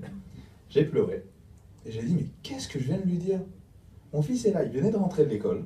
Il était 2-3 heures d'après-midi, il rentre tôt ici. Il rentrait de l'école. Et j'étais en train de mettre des trucs sur Facebook qui n'avaient aucun intérêt. Et j'ai dit à mon fils, va mourir. Et là, j'ai appelé Rav Benchetrit, avec qui je m'entends bien en tant que Rav Lemay, etc. Et j'ai dit, Rav Benchetrit, voilà, Facebook a un énorme avantage, c'est qu'effectivement, les gens voient effectivement ma vie, postent mes photos, etc. Voilà, il y a plein de gens qui se rapprochent aussi de la Torah grâce à Facebook, en me voyant effectivement vivre ma vie d'orthodoxe dans le monde de la high-tech. Mais à un moment, je pense qu'il y a une limite à ça, c'est que je suis en train de toucher ma vie. Et on a eu une discussion qui a duré 45 minutes, très très long. Effectivement, c'était de savoir le pour et le contre. Est-ce que je reste sur Facebook, les 4700 personnes, ou est-ce que je quitte Facebook? Et vous pouvez voir sur mon blog, que je ne mets pas beaucoup à jour, parce que ça aussi j'ai abandonné faute de temps, une lettre que j'ai écrite, ma lettre d'adieu à Facebook. Et énormément de gens se sont déconnectés à Facebook dans les semaines d'après, qui a suivi cette lettre-là, juifs ou non juifs. Ça n'avait rien à voir avec la religion à ce moment-là. C'était un moment, j'ai dit, effectivement, on se retrouve dans un système qui n'a pas de sens et qui n'a pas d'objectif, qui n'a pas d'objectif clair. Je ne parle pas après des problèmes, surtout maintenant, je n'ai pas la télévision, je vis à Bnei Brak dans un monde très pudique, etc. Le fait de voir le mari qui partage sa femme à moitié nue, etc. Bon, ça c'est d'autres problèmes. Et c'est pas pour ça que j'ai quitté Facebook. Mais voilà, à un moment, je me suis dit, l'objectif de Facebook, potentiellement là, je vois qu'il n'a pas un bienfait pour ma vie. Ensuite, il y a le smartphone. Smartphone, j'ai fait un truc un jour, j'ai oublié mon smartphone dans mon bureau. J'avais toujours mon smartphone dans ma poche. Et j'ai oublié mon smartphone dans mon bureau. Et moi, je raconte 2-3 soirs par semaine, je raconte une histoire à mes enfants. Je raconte des histoires complètement dingues, que j'invente phrase par phrase après phrase. Et mes enfants me disent c'était super ton histoire, papa, ce soir, t'as pas regardé ton téléphone. Et moi, je fais qu'est-ce que c'est que cette histoire? Mais je regarde pas mon téléphone quand je vous raconte une histoire. Il me fait tous les jours, tu regardes ton téléphone. Bon, alors voilà, ça c'est encore une alerte. Donc là, pareil, j'ai dit, ok, c'est vrai, je regarde mon téléphone. Et je me suis rendu compte, en fait, ma femme aussi, je lui dis, je regarde mon téléphone. Elle me fait, ouais, tu regardes un peu trop ton téléphone, c'est clair. Ma femme n'est pas le genre à me faire de reproches, mais elle me dit, ouais, effectivement. Et depuis ce jour-là, effectivement, c'était quelques semaines après Facebook, je dis, voilà, je laisse mon smartphone de côté. Parce qu'effectivement, je reçois des messages en permanence. 2, j'ai le réflexe de vouloir en permanence lire des trucs, etc. Ça n'a aucun intérêt. Justement, c'est un problème, ça fait manquer de focus. Et donc, à ce moment-là, je prends le choix, ce qui est en fait toujours ce qu'on doit faire, c'est effectivement se poser la question si ça a un intérêt ou pas. Et je prends le choix de laisser maintenant mon iPhone dans mon bureau. J'ai un Galaxy Note, un iPhone, un Microsoft Surface, des Kindle, etc. Le Kindle, je continue à utiliser, parce que c'est pas connecté, etc., etc. Et tout est posé. Et effectivement, mes enfants, je leur ai dit, voilà, j'ai plus de smartphone. Et ils étaient heureux. Super, c'est génial, etc. Et ils ont été dire à leur prof de Talmud Torah, à l'époque, à Bnei Brak, il ne faut pas avoir de smartphone. Papa n'a plus de smartphone. Bon, alors heureusement que je suis très proche du directeur, etc. Et le directeur m'appelle et me dit, parce que t'en avais un? alors il me fait, t'inquiète pas, moi aussi j'en ai un. Il a un petit Blackberry dans la poche qui est très caché. Il dit t'inquiète pas, parce que moi j'avais peur et tout. Tu sais, j'arrivais à Bnei-Brak, c'était voilà, 2 ans que j'arrivais à Bnei-Brak. Et on a toujours peur des trucs. Et en fait, non, en fait, les gens autour de nous sont humains, ont les mêmes besoins, ont les mêmes trucs, etc. Et effectivement, le directeur de l'école, qui est aussi un adjoint au maire de la ville, avait besoin de consulter ces messages, etc. Et donc voilà, et en fait, pareil, donc la technologie, moi maintenant, je reçois des dossiers de start-up. Il y a des dossiers qui sont là pour résoudre des problèmes. D'accord? Ça, ce sont mes préférés. Les gens me décrivent un problème que les gens ont. Donc c'est soit les gens grand public, soit c'est un certain métier. Ça peut être les plombiers qui ont un problème pour trouver la pièce X92 pour je sais pas quoi. Et vont répondre à un besoin et vont aller voilà, créer une entreprise autour de ça. Réponse à un besoin. Ça, c'est une catégorie startup. Et il est arrivé Foursquare, Instagram, tous ces trucs, d'accord, qui ont un intérêt, d'accord, qui ont un intérêt de se montrer, de voir les photos des gens, de rester connecté, etc., etc.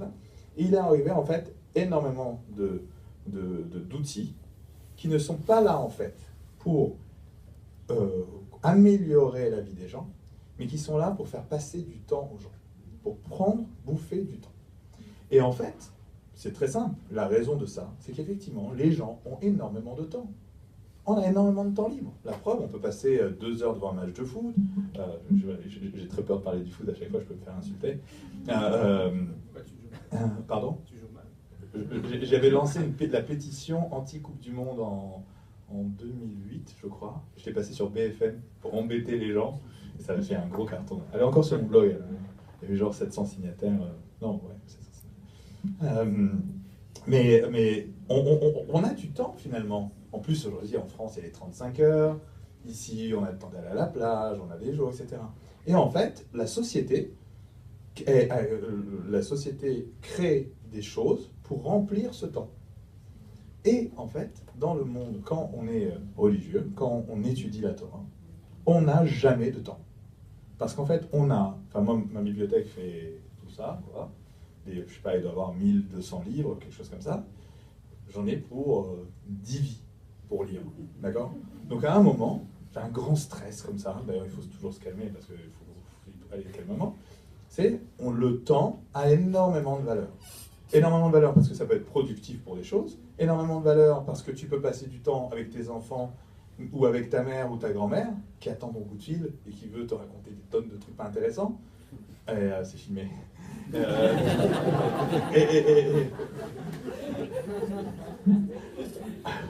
Je fasse gaffe, elle regarde tout ce que je fais en plus. Non, mais ma grand-mère, elle est super intéressante, vraiment. Non, mais vraiment. L'autre est décédée là-haut. Et des trucs pas intéressants. Voilà. Et en fait, il y a un concept qui est effectivement, je vais prendre du temps pour aller faire plaisir à quelqu'un, c'est même du temps de l'oreille. Ou alors, je vais prendre du temps. Ma femme, maman avait du temps. Les enfants étaient tous scolarisés le matin. Ma femme me dit, je sais pas, j'ai rien à faire le matin. Alors, ce qu'elle a fait, elle a monté une association d'aide aux nouveaux parents. En fait, quand on s'est marié, à l'époque, c'était c'était 1 an et demi avant que je vende mon entreprise.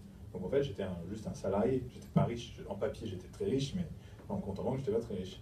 Et en fait, je me suis rendu compte, après avoir acheté une maison, après avoir commencé à payer les factures, etc., je me suis rendu compte que voilà, il faut acheter plein de lait, poussettes, les lits, etc. Et je me suis rendu compte que ça coûtait très très cher. Et en fait, mes parents m'ont aidé à ce moment-là. D'accord? Alors que voilà, j'avais encore une grande entreprise, etc. Mes parents m'ont aidé. Parce que je n'arrivais pas à m'en sortir, finalement. Et en fait, je me suis rendu compte à quel point je me suis dit, mais comment font les gens qui n'ont pas les parents pour les aider? Ils ont un enfant, les couches coûtent une fortune, le lait en poudre coûte une fortune, etc., les poussettes, etc. Comment est-ce qu'ils font? Et en fait, ils ne font pas. C'est dur pour eux. C'est très, très, très dur pour eux. Et donc, en fait, on a créé une association à Bnei-Brak qui achète en gros des centaines de poussettes, de lits, de plein de choses dont ont besoin les parents. Et en fait, soit on les vend moins cher qu'on les a achetés, en fonction des ressources qu'on a, soit en fait on les vend au prix de gros, qui fait diviser par 3 ou 4 le prix des gens. C'est une énorme, aujourd'hui, c'est une énorme association de Bnei-Brak, ça aide énormément de familles, etc. Et on n'aide pas que les gens de Bnei-Brak, d'ailleurs, on aide des gens de partout. Et en fait, c'était un moment où on a du temps, on va dire, bah, tiens, qu'est-ce qu'on va faire pour ce temps? On va aller aider des gens. Et en fait, justement, quand on se rend compte du prix du temps, bah, à ce moment-là, bah, en fait, on en profite beaucoup plus, on fait beaucoup plus de choses. Donc quand tout à l'heure tu m'as dit, mais comment je fais autant de choses? C'est qu'en fait, je n'ai aucun temps libre dans ma journée, et tous mes temps libres sont remplis pour faire ces choses. Donc, et justement, la technologie, justement, énormément d'applications, énormément de choses qui sortent aujourd'hui, ne sont pas là pour aller t'améliorer ta vie, mais sont là pour faire passer ce temps-là que tu pourrais passer à faire autre chose. D'accord? Alors là, je pense que vous avez beaucoup trop de choses à dire sur le sujet, donc je vais vous laisser rebondir librement. Bon, alors, que dire sur ça? D'abord, je suis un peu embêté quand tu me parles de l'histoire là de papa, tu regardes ton machin. J'ai certains de mes enfants dans la salle. Mais bon, ce qui est bien, c'est que moi, tu vois, j'ai un peu d'avance sur toi. Donc à l'époque, quand je racontais aussi des histoires complètement folles, les enfants disent, papa, raconte-nous ce soir une histoire de ta tête, pas du livre. Mais à cette époque-là, il n'y avait pas encore ce truc-là, donc j'avais de la chance parce que, à mon avis, il m'aurait matché. C'est comme ça que j'ai arrêté de fumer d'ailleurs. Je fumais un peu, pas vraiment, mais ça pouvait m'arriver. Et un jour, un de mes garçons m'a dit, papa, tu dis qu'il faut résister. T'es mal. Bon, et donc je lui ai donné mon paquet qu'il a jeté. C'est pas les Repensos, j'en fume pas encore une autre, mais bon, je suis sorti complètement de cet univers. J'ai envie de rebondir sur cette notion du temps. Le temps, c'est vrai que c'est la donnée la plus précieuse qui soit. Je vais vous raconter une histoire toute bête. C'est Maggie Miduvno qui la rapporte. C'est l'histoire de cet homme qui a sauvé la vie au prince et le roi lui dit, écoute, j'ai une récompense, je ne sais pas comment te remercier, et voilà 3 heures dans mes trésors. 3 heures dans mes trésors. Et tu prends ce que tu veux. C'est sous le coup d'émotion, parfois on dit des choses. Puis après, il entend ça, et puis après les conseillers du roi qui sont là, et les conseillers ne sont pas toujours complètement bêtes, généralement. Ça peut l'être, mais là en l'occurrence, ils disent au roi, mais attendez, mais roi, vous êtes fous. 3 heures dans les trésors. Le problème, c'est que la parole du roi, c'est la parole du roi. C'est-à-dire, vous êtes engagé, vous n'allez pas revenir en arrière. Je n'avais pas pensé à celle-là, qu'est-ce qu'on fait? Et là, les conseils disent, laissez-nous faire. Les gars, on dit, voilà, top chrono, 3 heures. Le gars, il est là, il se dit, génial. Il rentre, à peine il rentre, sur écran géant, finale de la Coupe du Monde. Ah! Le gars, il est fanat de foot. Bon, il dit, je vais juste voir quelques actions. Et bon... que d'émotions, une demi-heure passe. Bon, au bout d'une demi-heure, il dit, il faut que j'aille. Il ouvre une porte et puis à ce moment-là, escalope à la milanaise. Il va, et puis après il y a un concert de rock, et puis après ceci, après cela, il dit, bon jeu. Et puis au bout de 2h55, il se rend compte qu'il n'a plus que 5 minutes, alors il essaye de récupérer ce qu'il peut récupérer. C'est exactement ça. C'est-à-dire que le Magid Miduvno, eh bien, nous avait dit déjà il y a longtemps, et a fortiori, comment il l'aurait dit aujourd'hui à l'époque des nouvelles technologies, qu'au fond, l'univers est là la plupart du temps pour nous voler notre temps. Tu parlais tout à l'heure de gagner sa vie, et c'est vrai qu'il faut peut-être ne pas perdre sa vie à force de vouloir la gagner, dans le rapport au travail.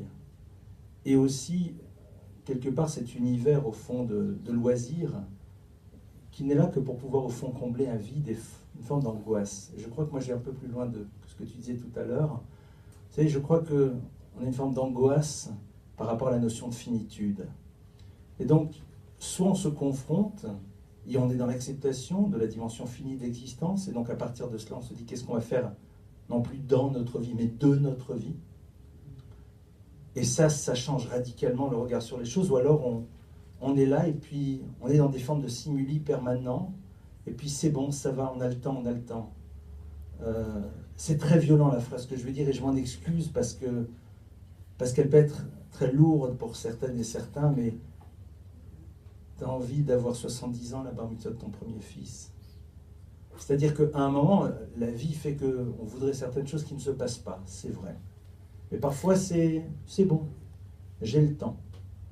Et cette relation au temps, au fond, elle est cruciale. On appelle bien les fêtes juives Moed, c'est des rendez-vous, des moments particuliers. On sanctifie le temps dans la tradition juive.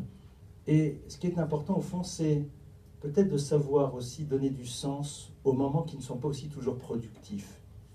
Et c'est là où, en effet, je crois qu'il faut être extrêmement vigilant, de ne pas tomber dans cette angoisse de penser que lorsqu'on ne produit rien, alors il ne s'est rien passé. Il y avait comme ça une fois une maman qui est rentrée chez elle à la maison, les enfants étaient là, maman, maman, maman, maman. Et elle, qu'est-ce qu'elle fait? Elle rentre dans la cuisine, elle ferme la porte, et là il y a une caméra, nouvelle technologie, qui est là, et qui voit ce qui se passe, et elle détente, elle se fait un thé à la menthe, prend Pousse-Coutou, Ashkenaz, et puis elle prend un journal, et pendant 20 minutes, une demi-heure, elle est là détente, alors qu'il y a 5 enfants. Au bout d'une demi-heure, elle a pris son thé, elle a mangé ses gâteaux, elle se lève et dit « Qu'est-ce que ça fait ?» Je vous ai fabriqué une maman. C'est-à-dire qu'il y a certains moments dans lesquels on ne produit rien, mais on se donne les moyens de faire en telle sorte. Dans la Chassidoute Braslav, il y a quelque chose qui est assez surprenant, on donne une grande importance au sommeil. Parce que le sommeil, c'est ce qui va donner les énergies qui nous permettront de réaliser. Parce que le sommeil, c'est pas juste une fuite, c'est tout simplement quelque chose qui fait partie aussi. Et les loisirs peuvent l'être aussi. Mais toujours se poser la question, pourquoi je le fais? Et on discutait tout à l'heure, avant la conférence, un peu plus tôt même, et Jamie me disait, mais au fond, ce qui est important, c'est où est mon objectif? Et je vais vous livrer un enseignement, et après on repassera. Tous les matins, vous savez qu'on se lave les mains alternativement 3 fois au réveil. C'est comme ça en tout cas que nos textes nous disent, pour différentes raisons. Pour faire évacuer quelque chose qui est du domaine de la mort, parce que nous avons dormi, et le sommeil c'est quelque part quelque chose qui touche à la mort, et puis aussi pour des raisons purement d'hygiène. Mais c'est aussi ce que faisait le grand prêtre avant de rentrer dans le sanctuaire de Jérusalem. Il se lavait les mains dans le kior avant de rentrer, de faire son travail. Alors, il se lavait les mains dans quoi? Il se lavait les mains dans un ustensile qui s'appelle le kior. Le kior, c'était quoi? C'était un bassin de cuivre dans lequel il faisait ce lavage des mains. Et le kior était fait en cuivre. Pourquoi pas en or? Vous savez que quand on a donné de l'or pour la construction du sanctuaire, il y en avait plein. On a entendu une phrase qu'on a sans doute entendue qu'une fois dans l'histoire. Moïse dit au peuple qui lui apporte, il dit « c'est bon, ça y est, il y en a assez ». Moi, j'ai jamais vu encore un rabbin qui disait comme ça. « C'est bon, ça va, il y en a assez, n'en donnez plus ». D'accord? Moïse, il dit « c'est bon ». Alors, ça veut dire qu'on pouvait tout faire en or massif. Il y a un ustensile qui est fait en cuivre. C'est lequel? C'est le kior. Quel cuivre? D'où il vient ce cuivre? C'est les femmes. Les femmes juives viennent et offrent leur miroir, qui était fait de cuivre, donc poli, comme c'était à l'époque. Et ce miroir, eh bien, elles l'offrent pour le kior. Et qu'est-ce qui se passe? Alors, je ne sais pas pourquoi, mais j'ai une histoire qui me revient à l'instant. Donc, on fait une parenthèse. Une histoire incroyable avec un miroir. Vous allez voir tout de suite, hein, rappelez-vous le kior. Hein. C'est le mot de passe. Hein. Il y a une histoire incroyable. Il y avait comme ça un jour un homme qui n'était pas riche, mais qui recevait les invités sans arrêt chez lui à la maison. Alors je la fais en accéléré. Un jour, il y a un rabbi qui vient, il voit comment il reçoit les gens, il donne son lit, il donne sa nourriture, tout. C'est incroyable, toute la famille en plus. Le rabbi est tellement bouleversé, impressionné, il lui donne une bracha de réussite dans les affaires. Et la bracha marche. Et il dit, on va lui donner la réussite, et donc il va pouvoir démultiplier. L'homme devient très riche, et puis il est tellement accaparé par ses affaires que, il y a beaucoup moins d'invités. Et un jour, le rabbi envoie un de ses élèves pour aller voir cet homme dont il a entendu qu'il est devenu très riche, pour lui demander une petite contribution pour je ne sais trop quoi. Et l'homme arrive devant une demeure imposante, majordome laqué. Et puis il toque, qui êtes-vous? Qui voulez-vous voir? Et puis alors il dit, voilà, il y a mon rabbi qui veut. Qui est votre rabbi? Il donne le nom, et puis il dit, je vais voir si mon maître peut le recevoir. Et puis à ce moment-là, le maître de maison, donc l'ancien pauvre, est là en tant que c'est ce rabbi. Alors il court, bien sûr, rabbi, je vous en prie. Il ouvre la porte. Et puis alors, le rabbi dit, ah bah, Hachem, je vois que ça a bien marché, ma bénédiction, très très heureux. Et puis Et puis alors l'autre lui montre la maison. Superbe, le petit salon, le grand salon, le boudoir, la première cuisine, la seconde cuisine, la cuisine Parvé, la cuisine Bassari, Khalavi, la cuisine Taref, enfin toutes les cuisines quoi. Et puis donc, à la fin, qu'est-ce qui se passe? Il lui montre aussi les chambres d'invités, le rabbi rentre, et puis il dit, il y a un peu de poussière hein, sur les lits, hein, des chambres. Ah, il dit, oui, vous comprenez, ouais, c'est un peu difficile, vous n'avez pas le temps, les affaires, les invités, hein, je comprends. Puis après, le rabbi lui dit, dis-moi, tout à l'heure tu m'as montré une pièce d'art incroyable. Il dit quoi? Il dit, vous avez un miroir florentin. Il dit, oui, bien sûr, je l'ai ramené, et tout, vous voulez le voir à nouveau? Le rabbi dit, oui, je veux le voir. Puis quand il voit le miroir, il dit, quelle pièce merveilleuse, mais explique-moi là, c'est... Attends, 2 secondes, mais viens avec moi d'abord. Regarde là, qu'est-ce que tu vois dans la rue? Alors il s'approche de la fenêtre, de la vitre, et puis il dit, oh, je vois Jacob, le puiseur d'eau, Rachel, la boulangère. Il dit, qui voit dehors? Et puis à un moment, il dit, mais dis-moi, en quoi il fait le miroir? Il dit, le miroir, c'est du verre, hein, mais derrière, on a mis une fine pellicule d'argent. Ah, c'est intéressant. Et viens, dis-moi, qu'est-ce qu'on voit dans le miroir? Alors, l'homme est devant le miroir, il dit, moi. Le rabbi lui dit, c'est curieux, quand on met derrière le verre une fine pellicule d'argent, on ne voit plus les autres, mais on ne voit plus que soi-même. L'histoire d'un miroir, qui est au fond quelque chose, je pense, et pour ça que je rebondis, parce que quand tu disais, voilà, quand on a du temps, alors soit on dit, on continue à se voir soi-même, soit on dit, non, on fait attention de toujours continuer à voir les autres. Donc je reprends le Kior c'est fait de ces miroirs. Et alors quand les femmes amènent ce miroir pour le temple, Moïse dit, quoi? Va trop Satanas! Je ne sais pas s'il l'a dit comme ça. Et puis, ça fait plus mieux dans le scénario. Et donc, il dit, mais des miroirs, oh miroir, dis-moi qui est la plus belle, ça dans le sanctuaire. Et Dieu dit, si. Ces miroirs, tu les prends, ils me sont les plus chers de tous. Comment? Et Dieu lui dit, tu te rappelles, lorsque le peuple juif était en Égypte, dans l'angoisse, les hommes ont dit, allez, ça ne sert plus à rien d'avoir des enfants. Ils vont mourir. Et donc, ils se sont séparés de leur épouse. Et les femmes juives se sont dit, il faut qu'il y ait un devenir, il faut qu'il y ait un futur. Continuons.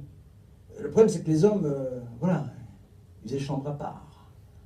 Et le texte nous dit que les femmes, au lieu de faire des grandes leçons à leurs maris qui ne pouvaient pas les entendre, ont décidé donc de se faire belles. Elles ne se sont pas préoccupées de l'image qu'on aurait d'elles dans l'histoire, grandeur incroyable. Elles se sont dit, voilà, nous, il y a une finalité. Et elles ont fait en telle sorte que leurs époux les regardent à nouveau, et à nouveau, il y a eu des enfants. Et c'est la raison pour laquelle ces miroirs sont là. Et donc, je reviens un petit peu à notre sujet. En vérité, ces miroirs, tout dépend le sens qu'on leur donne. Si c'est porteur de sens, alors c'est ce qui vous fait passer de l'univers du profane à l'univers du sacré. C'est-à-dire que la même chose, c'est le profane ou le sacré, tout dépend du sens qu'on lui donne. C'est-à-dire que même ces moments de travail, de loisir, mais la question, elle est de savoir quel est le sens. Pourquoi je vais faire cela? Parce que tout le monde le fait? Ou alors parce que j'en ai véritablement besoin? Et si vous réfléchissez à la notion de besoin, vous allez réaliser qu'il y a énormément de choses dont on n'a pas vraiment besoin. Mais c'est juste là, comme on disait tout à l'heure, pour passer le temps. Il y a énormément de choses dont, en vérité, on se rend compte qu'au fond, c'est peut-être pas si fondamentalement nécessaire pour nous, et d'autres sur lesquelles, oui. Et ça peut être aussi se promener, ça peut être se poser, ça peut être aller faire un foot parce qu'on a besoin de se lâcher au niveau de ses énergies.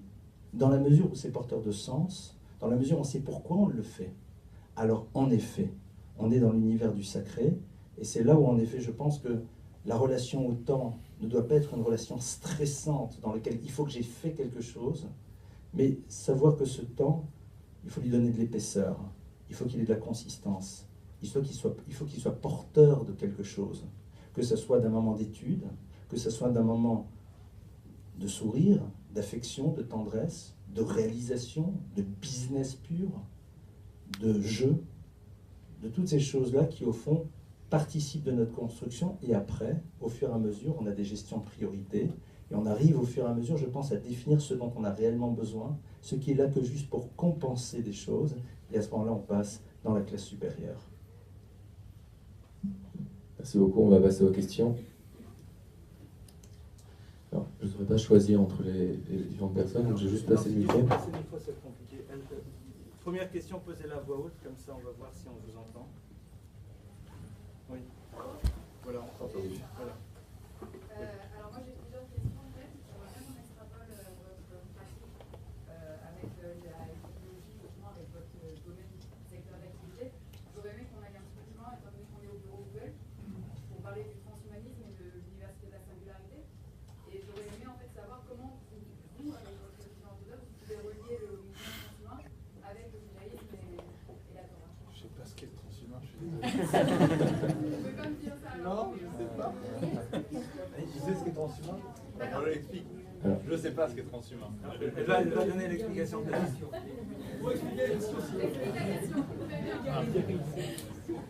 Attendez, attendez, je comprends. Un truc pas. que ma Mettez grand-mère peut Google, comprendre. mettons-nous sur Happy Google, mettons le mot et on va trouver tout de suite. Puisqu'on peut échanger.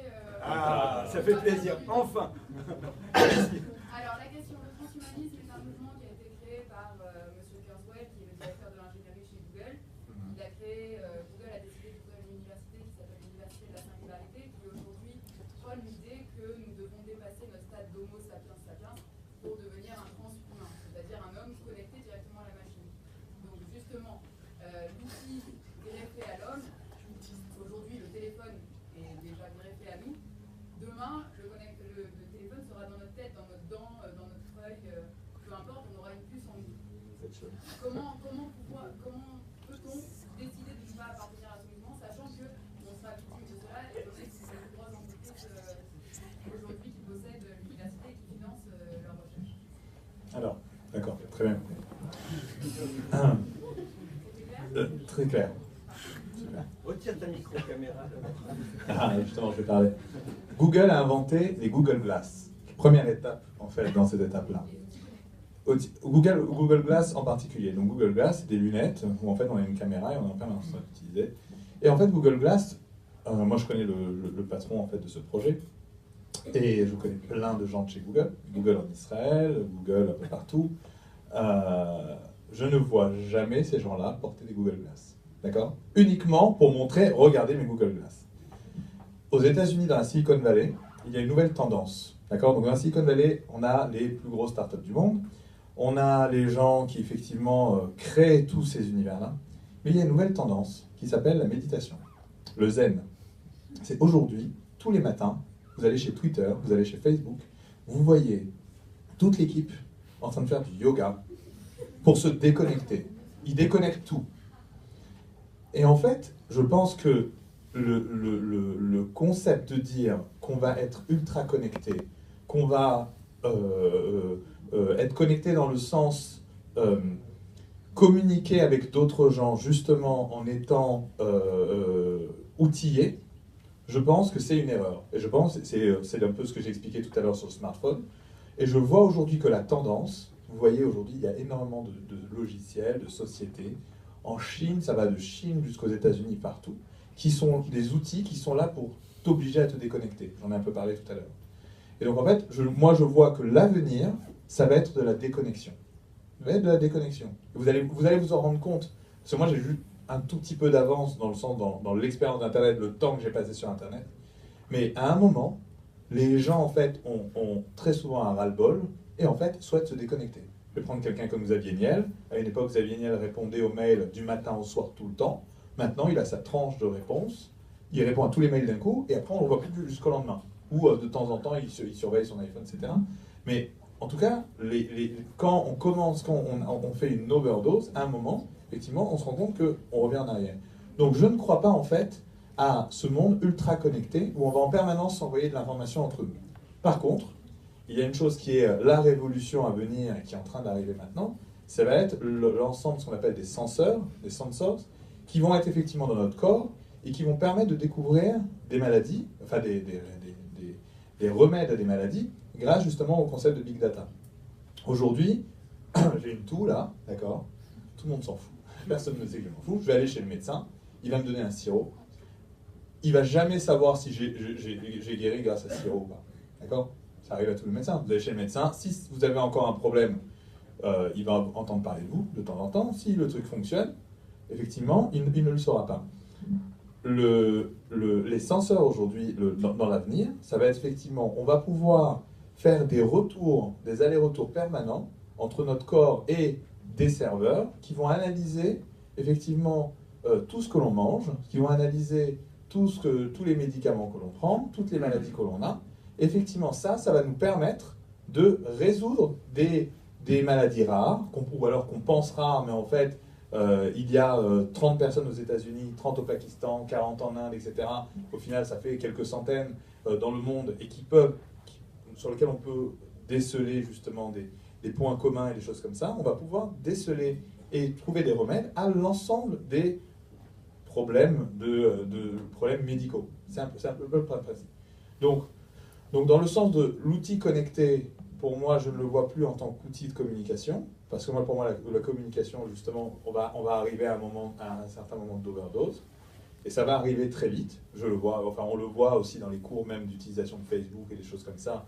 On voit qu'en fait, ce qu'on appelle une analyse de cohorte, c'est-à-dire qu'on voit en fait les gens qui sont là depuis plus longtemps, mais en fait, sont ceux qui utilisent de moins en moins Facebook aujourd'hui, ce sont les nouveaux qui font plus. Donc on voit qu'il y a effectivement une tendance aujourd'hui à être déconnecté. Maintenant, utiliser la technologie pour aller améliorer notre vie, parce qu'il y a en ayant des senseurs, donc il y a les gens qui ont leur bracelet Fitbit et toutes ces choses-là, qui effectivement retournent à l'information, ça c'est plus sur l'univers sportif. Moi j'ai une Pebble là, je ne sais pas si vous connaissez la Pebble, normalement elle est connectée à un smartphone, moi je l'utilise pour avoir les horaires de prière. Donc en fait, il y a le lever, moi je prie au lever du soleil, c'est à 5h58, voilà, ça me donne la date en hébreu, le 10 Av, etc. On a programmé la Pebble pour que ça donne toutes les horaires, et ça me rappelle l'heure dans laquelle je dois aller prier. Donc en fait, il y a certains outils qu'on peut utiliser pour une autre application pour laquelle elle était destinée au départ.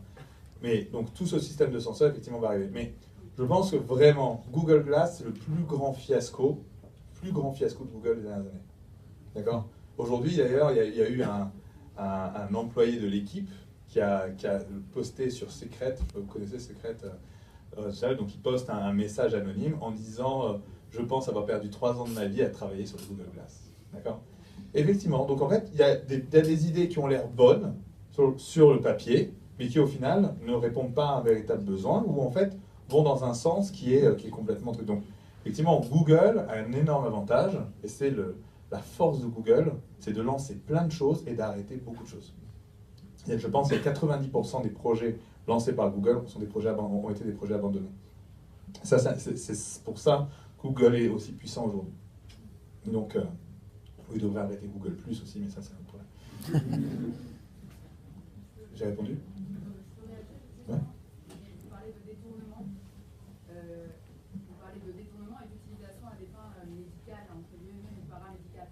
À l'heure de lobby pharmaceutique plus qu'important de partout dans le monde, vous ne pensez pas qu'il pourrait y avoir un détournement par ça ? Vous voulez dire que les lobbies pharmaceutiques vont empêcher les remèdes ? Non, vous pouvez faire de la publicité pour leur propre intérêt et puis faire prendre des médicaments. Non, parce qu'il faut bien séparer. Ce ne sont pas aux laboratoires pharmaceutiques de posséder cette donnée-là. D'accord ? Ce n'est pas à eux de posséder cette information. Donc effectivement, pardon ? Qui l'interdit, c'est qu'aujourd'hui on ne le donne pas. Vous, aujourd'hui, vous avez des senseurs, si vous n'avez pas une application de, je sais pas, Sanofi ou de je sais pas quoi, sur votre application, vous ne donnez pas cette information. Google, le transfert d'informations aux États-Unis, c'est le truc le plus assourd qui soit, quoi. C'est transférer de l'info. Bon, il transfère à la NSA. À la NSA, ça c'est un autre problème, d'accord ? Mais en tout cas, les informations ne sont pas détenues par les laboratoires pharmaceutiques. Là, il y a tout le problème d'Ebola aujourd'hui. Vous avez entendu parler du virus Ebola. Le virus Ebola, c'est un problème qui est parti d'Afrique. Tout le monde s'en fout, parce que de toute façon, il y a 10 000 morts par jour en Afrique de faim. Donc, quelques dizaines qui meurent en plus, tout le monde n'en a rien à faire. Et en fait, Ebola, on est en train de détecter que dans le monde entier, il y a des cas d'Ebola. Alors, il y a des gens, alors certaines personnes sont mortes de ça, on ne savait pas que c'était Ebola, parce que les médecins n'étaient pas assez formés, etc. Et en fait, l'analyse des données en permanence, justement, d'une population, peut permettre d'arriver à déceler, justement, ce genre de virus-là avant tout le monde. Aujourd'hui, on en parle parce que ça a dû arriver à quelqu'un qui était dans le bon hôpital, et le médecin qui connaissait la bonne journaliste, qui a écrit le bon article, etc. Mais au final, on aurait pu attendre encore des mois et des années. De toute façon, il n'y a pas de remède aujourd'hui. Il faut prier pour que ça arrive vite. On aurait pu attendre des années et des années avant que ces choses arrivent. Et donc voilà, donc en fait, les données appartiendront à certains organismes. Google a essayé, a lancé Google Health, ils ont arrêté, d'accord, ça fait partie des projets qu'ils ont arrêtés. Qui va être le propriétaire de nos données médicales, on ne sait toujours pas. Mais en tout cas, c'est quelque chose, ce sont des sujets sur lesquels effectivement tout le monde a pensé. Une autre question. Je retrouve pour vous aussi. Donc ma question, je m'appelle David. Ma question elle est comme ça. Vous avez dit tout à l'heure qu'il y a deux groupes de startups en fait, enfin deux groupes d'applications de startups qui répondent à certains besoins et d'autres qui mangent notre temps en fait, qui nous remplissent le temps. Alors moi ma question c'est comme ça. Je suppose qu'il y a devant vous parfois beaucoup de cas de startups qui vont remplir le temps. C'est des bonnes idées de remplissage de temps. Alors, comment vous arrivez à gérer, c'est-à-dire d'un côté le business, de l'autre côté l'éthique? Parce que vous savez que si vous allez financer ça, alors ça va peut-être bien marcher, mais d'un autre côté, ça va remplir le temps à beaucoup de personnes qui ne vont pas vraiment profiter de leur temps. Très très bonne question. C'est une question que j'ai eue en arrivant en Israël. En arrivant en Israël, Xavier Niel me dit, enfin je discute avec Xavier et Michael Bogolan à l'époque, et en fait ils me disent, tu sais, on a la Freebox, on a développé la Freebox, on aimerait la commercialiser à l'étranger, commercialiser notre technologie. Et moi je dis, ah bah super, je suis en Israël, je vais essayer de faire ça en Israël. Et donc je commence à travailler sur ce projet, c'est un projet qui a très bien avancé, etc., et qui a planté au milieu, mais c'est une longue histoire. Mais à un moment j'ai eu une question, donc moi j'étais orthodoxe. Je dis quoi? Mais en fait, je vais lancer la Freebox en Israël. C'est l'outil pour perdre un temps énorme, télévision, centaines de chaînes, etc. Et qu'est-ce que je fais? Est-ce que j'ai le droit de le faire? Tout simplement. Et en fait, quand on commence à étudier, on commence à prendre le réflexe de poser des questions au Rav. Pas au Rav, il y a plusieurs rabbinim, en fonction des différents types de questions. Et donc là, j'ai posé la question, justement, je crois que j'avais posé la question à Rabbi Ben Jetrit à l'époque, qui m'a dit, il faut que tu vois un Gadol Hador, donc un des grands rabbinim, parce que c'est une vraie question compliquée. Est-ce que tu as le droit de lancer la Freebox en Israël, sachant qu'il va en plus se passer des choses pas cachées à l'intérieur, etc. Et donc j'ai été voir un Rav qui s'appelait Rav Yehuda Shapira, qui est niftar il y a 3 ans, je pense. Et Rav Yehuda Shapira, je vais le voir dans une maison... Donc moi, le dernier film que j'ai vu dans ma vie, c'est Matrix. J'ai vu le 1. Il paraît qu'il y en a eu 2 autres. Donc le 1, j'avais beaucoup aimé Matrix. Et en fait, c'est un peu comme la maison de l'oracle dans Matrix, pour vous rappeler. Donc en fait, c'est les murs, il n'y a pas de peinture, il y a une bibliothèque qui s'effondre, il y a une table au milieu, et vous rencontrez une personne qui est en fait l'un des plus grands sages du monde. Et je lui pose la question, et je pensais qu'il allait... J'avais peur de poser la question au début, mais j'ai appris qu'il ne faut pas avoir peur de poser des questions. Et je lui dis, voilà, donc je lui explique le cas, etc. Et il me dit, toi, les gens ne t'attendent pas aujourd'hui pour aller regarder la télévision ou pour aller perdre du temps. D'accord? Donc toi, tu n'as aucun problème pour créer ces choses-là. Tu ne vas pas, en fait, faire en sorte à ce que les gens vont pas perdre plus de temps ou vont pas voir des mauvaises choses à cause de toi. Parce que de toute façon, en Israël, 95% des foyers, ou 90% des foyers ont la télévision, ou ont 6 télévisions. Donc c'est pas le problème. Maintenant il m'a dit voilà, donc tu vas le lancer. Par contre il y a un problème, il y a un truc, c'est que toi, dès que tu l'as lancé, tu t'en vas. C'est-à-dire qu'en fait, toi, tu ne dois pas, moi je ne dois pas en tant qu'orthodoxe, rester dans un univers où je dois devenir un homme du showbiz, un homme de l'audiovisuel. Parce qu'effectivement, ça va changer ma vie. Ça va être quelque chose qui va être problématique pour moi. Donc moi aujourd'hui, quand je reçois des dossiers de jeux vidéo, etc., je joue 3 minutes au jeu, je regarde si ça fonctionne bien, je regarde si c'est sympa, est-ce que j'aurais passé un peu de temps dessus, et j'investis dans ces jeux-là. Il n'y a aucun problème. Par contre, je ne reste pas involved, comme on dit, impliqué dans ces projets-là, parce qu'effectivement, c'est pas mon rôle. Donc effectivement, on peut toujours en permanence, on va passer la frontière, et c'est pas un problème d'éthique, d'accord? Donc moi, je vais pas investir dans le casino en ligne.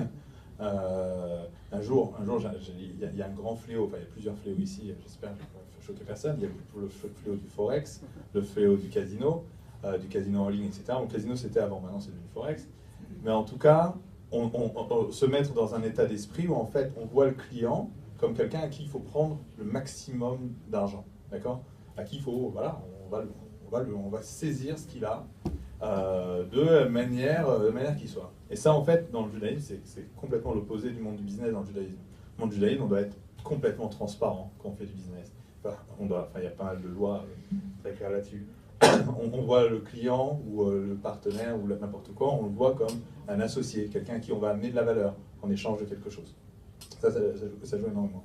Et en fait, un jour, je suis avec un ami, un de mes très très bons amis, et qui travaille dans une société de casino. Et il rentre le soir et il fait « Ah, je suis super content aujourd'hui.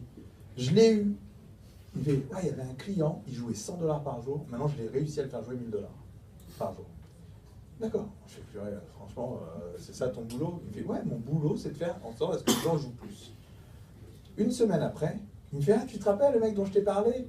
Eh bien, il a tout perdu. Il m'a appelé en pleurant pour me dire qu'il a tout perdu. Il me supplie de lui rendre son argent. Et alors je lui dis, qu'est-ce que tu as fait alors? C'était un problème. Et il me dit, bah, je lui ai raccroché au nez. C'est pas mon job.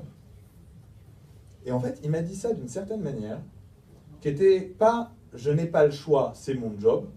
C'est, mon job, ça a été d'arriver à cette situation-là. Ça a été de le plumer.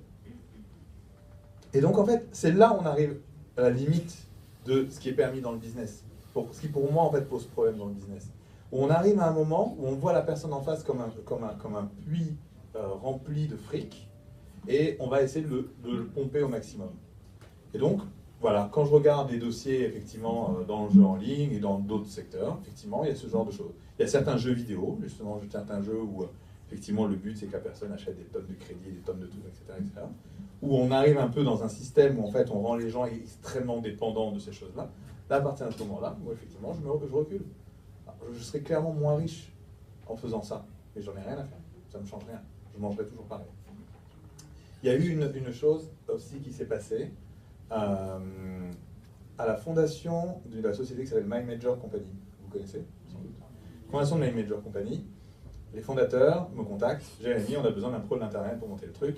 On aimerait te filer des parts et devenir actionnaire. Donc, My Major Company, c'est quand même c'est du showbiz à 100%. Donc moi, j'appelle mon Rav et je dis, Rav, voilà, on me propose d'être actionnaire d'une société qui fait ça et ça. Le Rav me dit, c'est une super idée ce qu'ils vont faire. Mais non, toi, tu peux pas faire ça.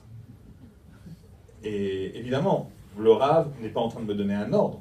C'est moi qui lui demande des instructions. Moi, je veux être dans le Derech HaTorah, je veux avoir une vie juive. Et là, il me dit non. Effectivement, donc j'ai refusé. J'ai perdu beaucoup d'argent en faisant ça. Et je suis très fier de ça. Je suis très très fier d'avoir pris cette décision-là. Parce qu'effectivement, j'aurais eu un problème d'être l'un des dirigeants d'une maison de showbiz. Ok, voilà. Si je peux me permettre, par rapport à cette question, je peux vous raconter aussi un cas auquel j'étais confronté. Je pense que ça va permettre de mieux affiner ta réponse. J'ai un ami donc, qui dirige qui était à l'époque président d'une très très grosse société en Israël qui entre autres investissait dans des satellites. Et qui un jour m'a appelé, c'est aussi un patron, vous ne connaissez pas, c'est l'ancien président de Cardan, vous connaissez la tour, celui qui étudie tous les jours. Nous on étudie ensemble depuis plus de 10 ans. Et il me dit, voilà, on avait une possibilité d'investir, mais on s'est rendu compte que ça allait être une chaîne satellite qui allait surtout diffuser des films, le monde des animaux, enfin, je vous le fais en soft. Et donc, ils ont refusé le contrat. Ils ont dit non. Et je vais aller plus loin. À l'époque, ils avaient pris un Rav et lui avaient demandé de faire un audit éthique de la société. Alors que la société, il y a plein d'actionnaires, d'accord? C'était le président de la société, mais enfin, il y a plein de monde. Ils avaient demandé qu'il y ait un audit éthique. C'est-à-dire que quelqu'un vienne, un Rav, qui connaissait bien la halakha, et qui voit un petit peu si à un moment on était dans l'éthique, dans les différentes branches, et en effet, ça à un moment, ça implique des décisions, mais bon, c'est facile d'en parler quand on est à l'extérieur, quand on le vit, je pense que c'est beaucoup plus fort. J'ai une question. Ouais. En fait, je m'adresse un peu à vous deux. Quand on voit tous les progrès technologiques, d'un côté, il y a tout ce qui répond à des vrais problèmes, à des questions médicales, etc., qui apportent vraiment de bonnes choses à l'humanité. Et puis il y a tout ce qui a été aussi mentionné, qui va correspondre à des choses qui font appel aux pulsions de l'homme, des choses qui qui vont modifier la société et qui n'ont pas l'air d'aller dans un bon sens. Ma question, c'est est-ce que vous pensez que toute cette technologie et toutes ces choses nous amènent vers une infantilisation de la société? Ou est-ce que vous mentionnez que dans certaines entreprises, on commence à voir ça, qu'il y en a au contraire qui, à un moment, ont un rejet?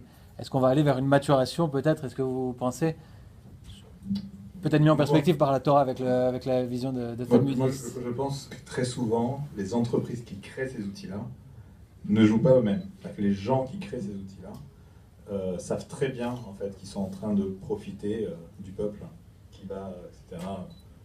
Voilà, profiter de ces choses. Alors maintenant, comme Rav l'a dit tout à l'heure, il n'y a pas un problème d'avoir des loisirs, d'accord? Si passer un quart d'heure de jeux vidéo de temps en temps dans le métro, ça détend, il n'y a pas de problème, d'accord? Le sujet, c'est effectivement d'avoir une vie où en fait tous les temps morts que j'ai, je les remplis de loisirs. Ou alors je vais même faire en sorte d'avoir des temps morts pour avoir plus de loisirs. Et là, effectivement, là on rentre dans un système où le loisir est l'objectif au lieu d'être le moyen. Et donc c'est là on a un truc. Donc maintenant, infantilisation, le monde est rempli d'enfants. C'est-à-dire que et on peut se faire. Moi j'étais à 16 ans. Je me suis levé un jour à 5h du matin.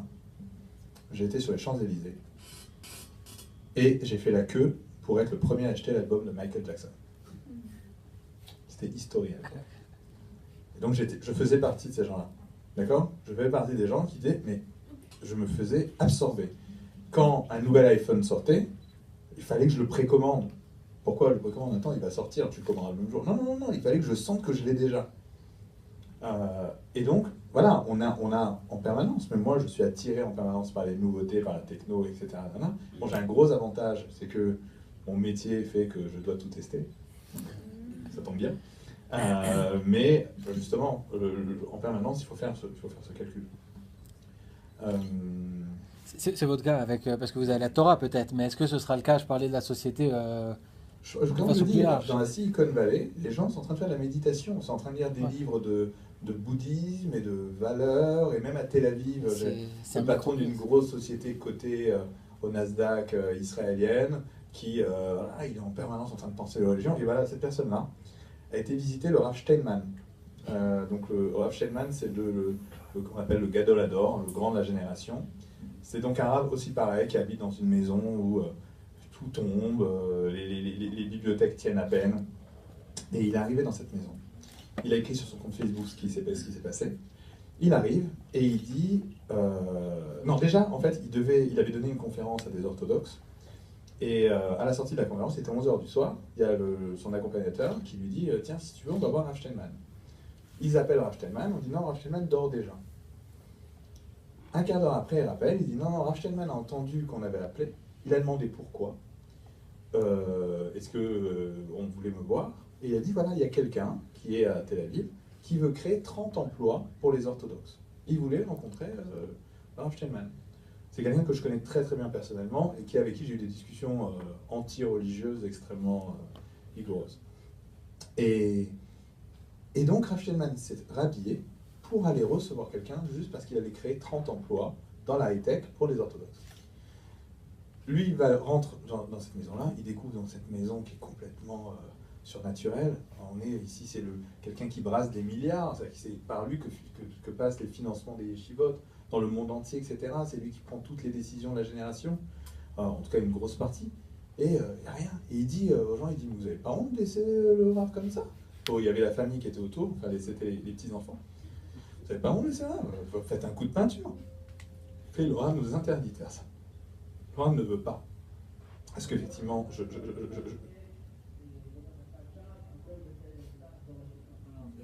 c'est pas bon, d'accord. Je crois que c'était fini en deux parties. Et il arrive, donc effectivement, il dit non, il faut pas. Et en fait, il arrive, il prend la main, le Rav le prend la main, et il lui dit rien. Et il dit, et la personne dit, vous pouvez lui faire une bracha. Et lui, la personne raconte, il dit, moi, la bracha, j'y crois pas. Donc, il ne croit pas en Dieu, c'est les bouddhistes. Et en fait, il prend la main de Sarah, et il a en fait une relation, il dit, en fait, je suis en train de serrer la main d'un leader qui s'est levé à 101 ans, il a 101 ans, parce qu'il a entendu qu'il allait avoir 30 emplois qu'elle allait créer. Il dit, c'est la plus belle leçon de ma vie que j'ai appris à ce moment-là. J'ai vu quelqu'un qui avait, pour l'amour de quelques juifs, avait décidé en fait de changer sa vie. Pourquoi je suis arrivé à ça? Je ne sais plus pourquoi je suis arrivé à ce sujet. Parler d'infantilisation de la... Pardon? Voilà. Non, et donc je disais, et en fait, les gens de la high-tech, les gens aujourd'hui sont tous en train de chercher des valeurs, sont tous en train d'essayer de se raccrocher. Parce qu'ils se rendent compte qu'effectivement... C'est pas eux, c'est les têtes pensantes, mais la société. Mais je pense que les têtes pensantes vont finir tellement penser qu'elles vont vouloir commencer à créer des choses intéressantes. Je pense que c'est là où les choses peuvent évoluer. Mais c'est là où on a, nous, à titre individuel, on ne doit pas penser, mais est-ce que le monde va s'infantiliser? On doit faire en sorte, déjà, nous, à ne pas se faire piéger. Alors, si je peux me permettre, je vais rebondir. Et là-dessus, je suis un peu pessimiste. Je ne sais pas si vous savez, à côté de Beth Shemesh, il y a un lieu qui s'appelle Rotorno, qui est un endroit que je vous conseille de visiter, mais pas d'y venir en tant que client, puisque c'est un endroit dans lequel on traite des addictions, pour différentes raisons, parce que bon, en France et en Israël, on a des structures qui s'occupent des personnes qui sont confrontées à un certain nombre de problématiques. Donc j'ai été voir celui qui s'appelle Rav Eckstein, qui dirige ça, qui au passage aide beaucoup les addicts via les shows, entre autres. Il y a, je sais pas, 150 personnes qui sont là-bas. Il y a plein d'addictions, hein. C'est incroyable. Il y a de tout. Vous avez des religieux, vous avez des pilotes de chasse, vous avez de tout. Et on se rend compte que les phénomènes d'addiction commencent à se développer de plus en plus, hein. Et malheureusement, et c'est ça le problème, c'est surtout au niveau des jeunes, et de plus en plus jeunes. C'est-à-dire, aujourd'hui, comme elle chantait l'autre, résiste, prouve que tu existes. Les parents ne sont plus capables de résister, les jeunes encore moins. Et je crois que là-dessus, à un moment donné, il y a un vrai débat à voir comment faire pour leur donner les moyens d'avoir ces forces de résister et au fond, d'arriver à être autre que les autres. Les addictions montent en flèche. Il m'a raconté une histoire incroyable d'ailleurs. Il m'a dit qu'il a eu un jour comme ça dans son bureau des parents qui sont venus avec un jeune, il a 18 ans, et il disait il est addict de son ordinateur. L'autre, non, discussion. Puis à un moment, Eckstein, qui est brillantissime, un monsieur très pratiquant qui a commencé à faire ça, je crois, en Argentine, etc. Enfin, c'est incroyable le travail qu'il fait. Et il dit aux parents, mais vous êtes fous, mais votre fils n'est pas du tout addict aux ordinateurs. Et le gosse, vous avez vu? Ah non, mais je vous promets, attendez, vous êtes pas du tout, attendez. Regarde, tiens, regarde. Attendez, vous voulez que je vous le dise? Non, c'est très simple, regarde. Laisse-moi ton ordinateur pendant une semaine. Et l'autre, Et il se regarde Rav Eckstein, il dit, bon, c'est bon, vous avez gagné. C'est-à-dire qu'à un moment, il y a ce problème, et je crois, et je veux finir là-dessus. On dit que lorsque Esav va attaquer Yaakov, on dit que quand il voit Vayar Kilo Yacholo, il voit qu'il ne peut rien faire contre lui. Arrive l'aube, arrive la fin de la galoute, de l'exil, et on est la fin de l'exil, c'est évident. Tout le monde est d'accord qu'aujourd'hui, c'est la fin de l'exil. Alors, il n'a rien pu faire, l'aube arrive, il le frappe à la hanche. Et nos maîtres disent que la hanche, il y a trois choses qui se jouent là-bas. Tout d'abord, symboliquement, dit le Zohar, je ne vais pas rentrer dans le pourquoi, c'est un prime d'orette à ceux qui soutiennent la Torah. C'est-à-dire, il fait en telle sorte que soutenir la Torah soit considéré comme étant quelque chose de méprisable. Vous comprenez, ils ne produisent rien.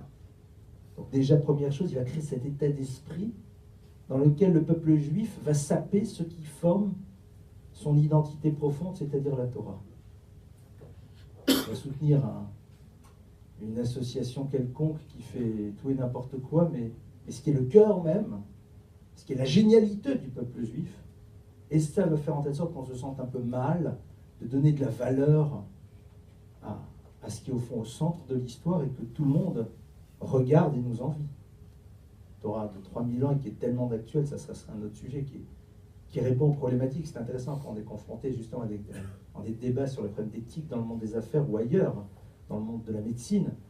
Moi je vois, quand je travaille avec certains patrons dans l'univers médical sur des problématiques éthiques, sur des choses très pointues, je vous mon Talmud, je dis, mais attendez, le point de départ c'est le Talmud. Et il dit, attendez là-dedans, et je leur montre des textes, et ils disent, mais c'est pas possible.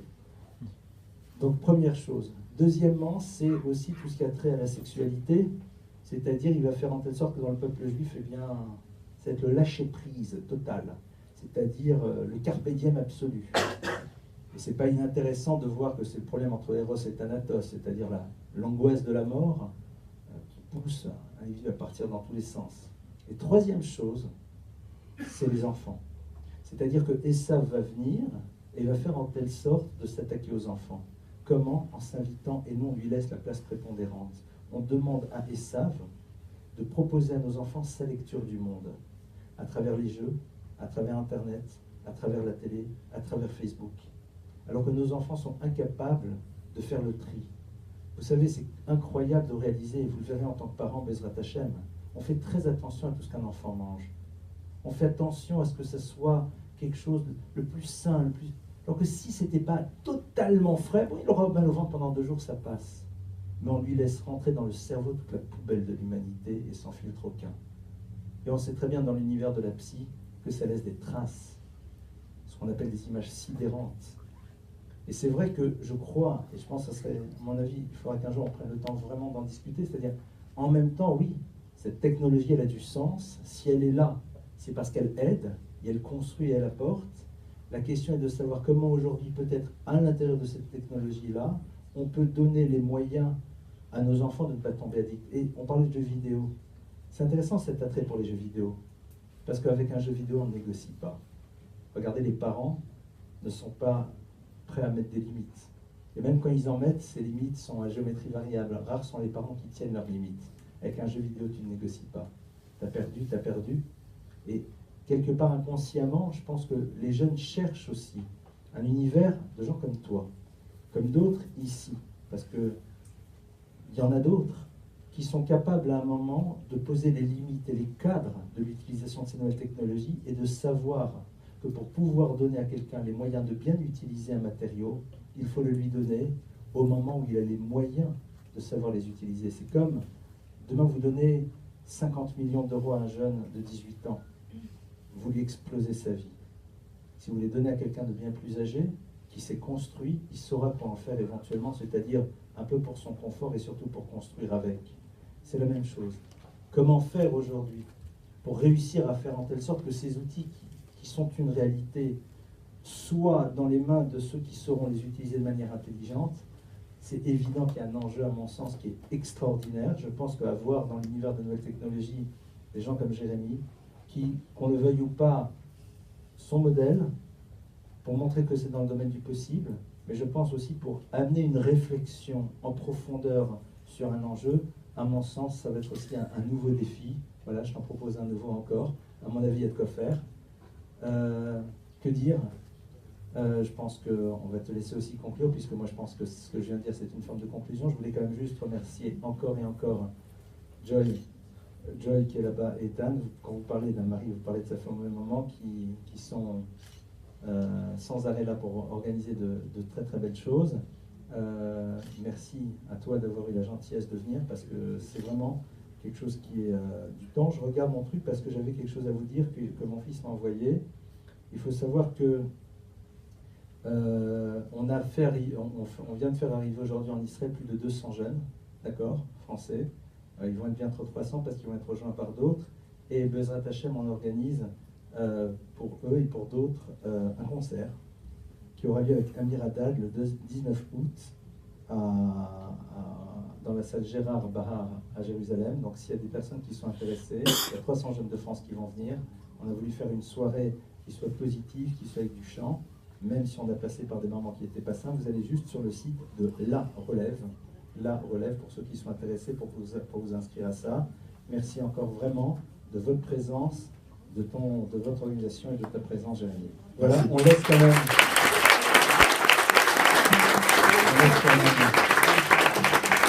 à Jérémy le soin de conclure.